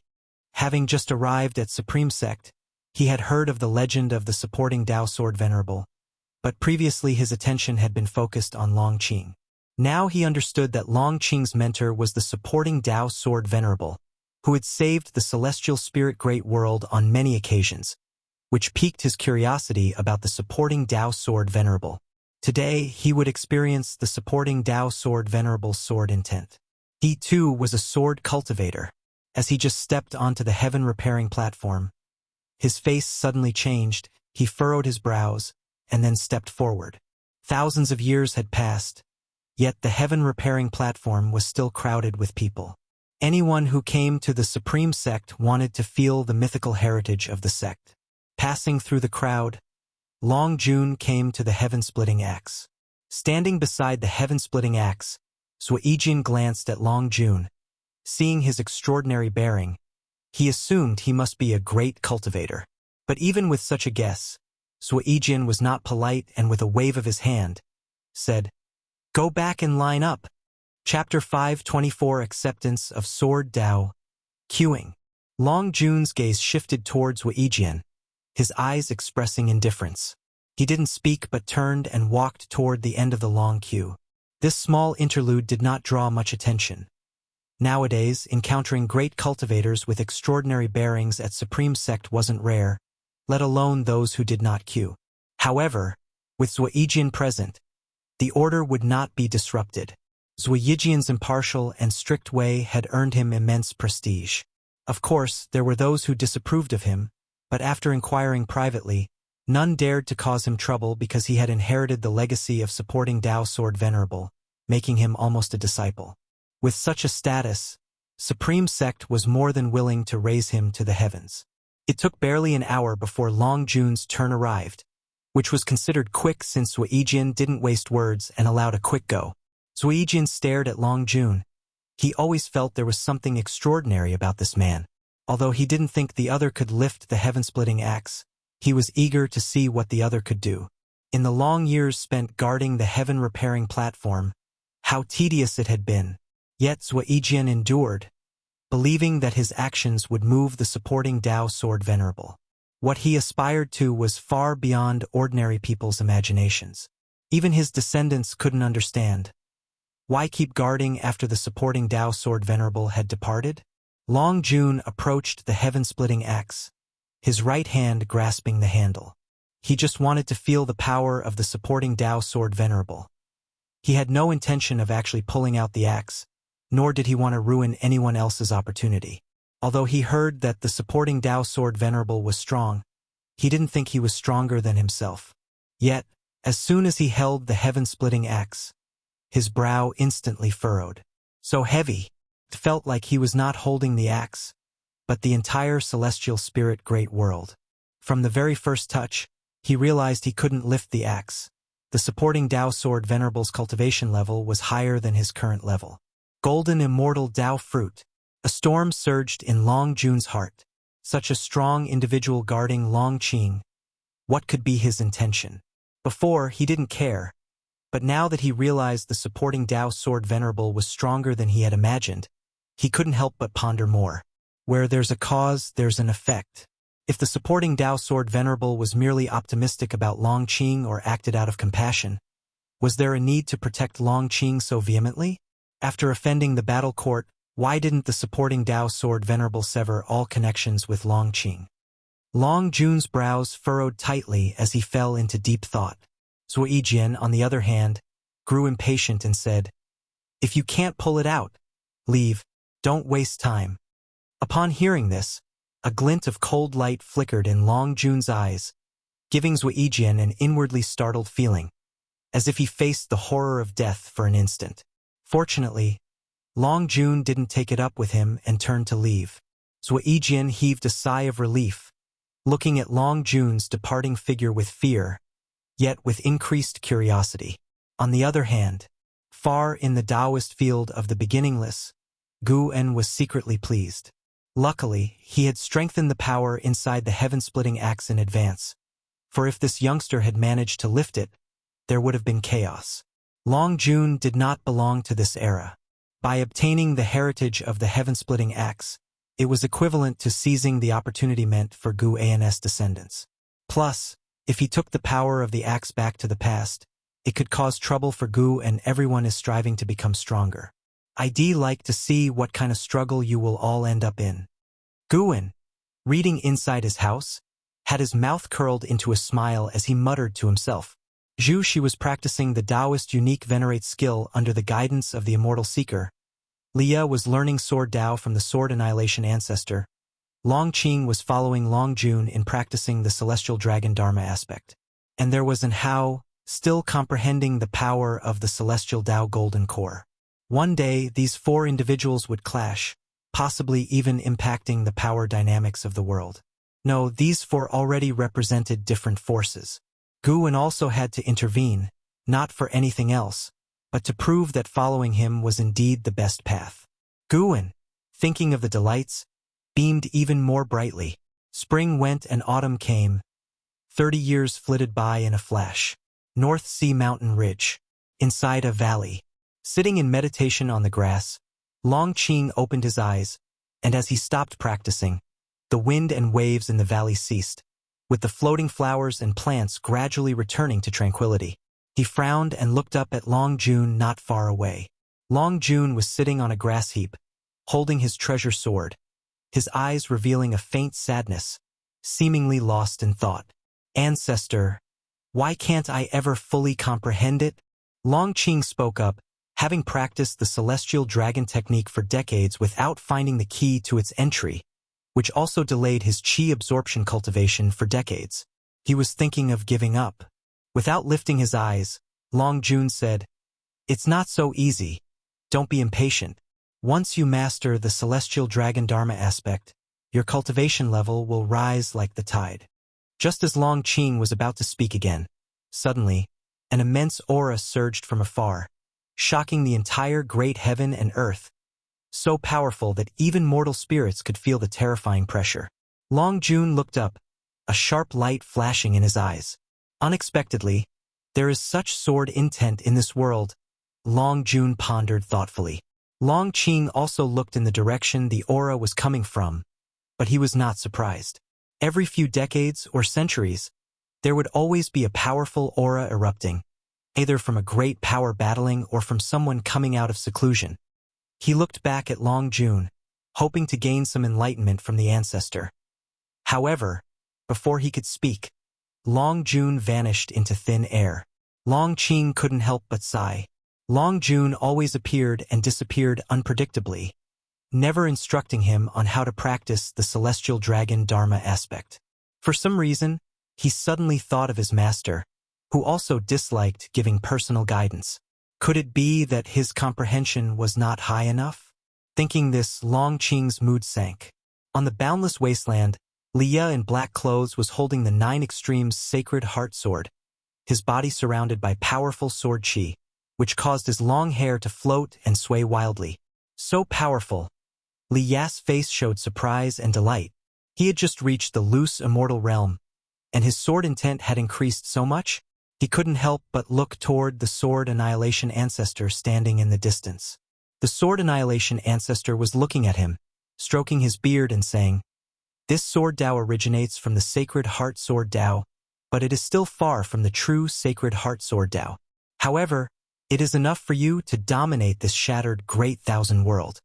The Sword Annihilation Ancestor was satisfied, even pleasantly surprised with Li Ya's cultivation progress. How strange. This lad seemed very ordinary at first glance, only with some fate connected to the supporting Dao Sword Venerable enabling him to reach this point today. Why did he find it so easy to cultivate the Sacred Heart Sword Dao? It wasn't clear if it was a misconception of the Sword Annihilation Ancestor, but he felt it wasn't that Li Ya's comprehension was outstanding, but rather that the Sacred Heart Sword Dao was willing to accept him. Li Ya was unaware of the Sword Annihilation Ancestor's thoughts, becoming immersed in his own strength, unable to extricate himself. Just then, a figure suddenly appeared beside him, startling the Sword Annihilation Ancestor enough to swiftly move in front of Li Ya. It was Long Jun. Long Jun stared at Li Ya, his gaze peculiar. The Sword Annihilation Ancestor looked at Long Jun, his brows tightly furrowed, and asked in a deep voice, "What does Your Excellency intend to do?" Long Jun's speed was too fast, so fast that the Sword Annihilation Ancestor could tell he was no match for him. Li Ya was also startled by Long Jun, instinctively raising his sword, but when he saw Long Jun, he was momentarily confused. For some reason, there was a slight resemblance to Guan in Long Jun's features. Upon closer inspection, it wasn't similar. Li Ya cursed to himself, feeling that he was being absurd once more. He tried his best not to think about Guan, fearing it would lead to laxity. "Senior, may I ask what brings you here?" Li Ya asked, neither servilely nor overbearingly. Long Jun asked, "Where does this Sword Dao come from?" Li Ya replied, "Sacred Heart Sword Dao. Has Senior heard of it before?" Seeing how tense the Sword Annihilation Ancestor was, Li Ya felt panicked inside, but he had to maintain composure on the surface. If the other party wanted to kill him, with the speed displayed, he wouldn't even have time to react. Perhaps he wasn't an enemy.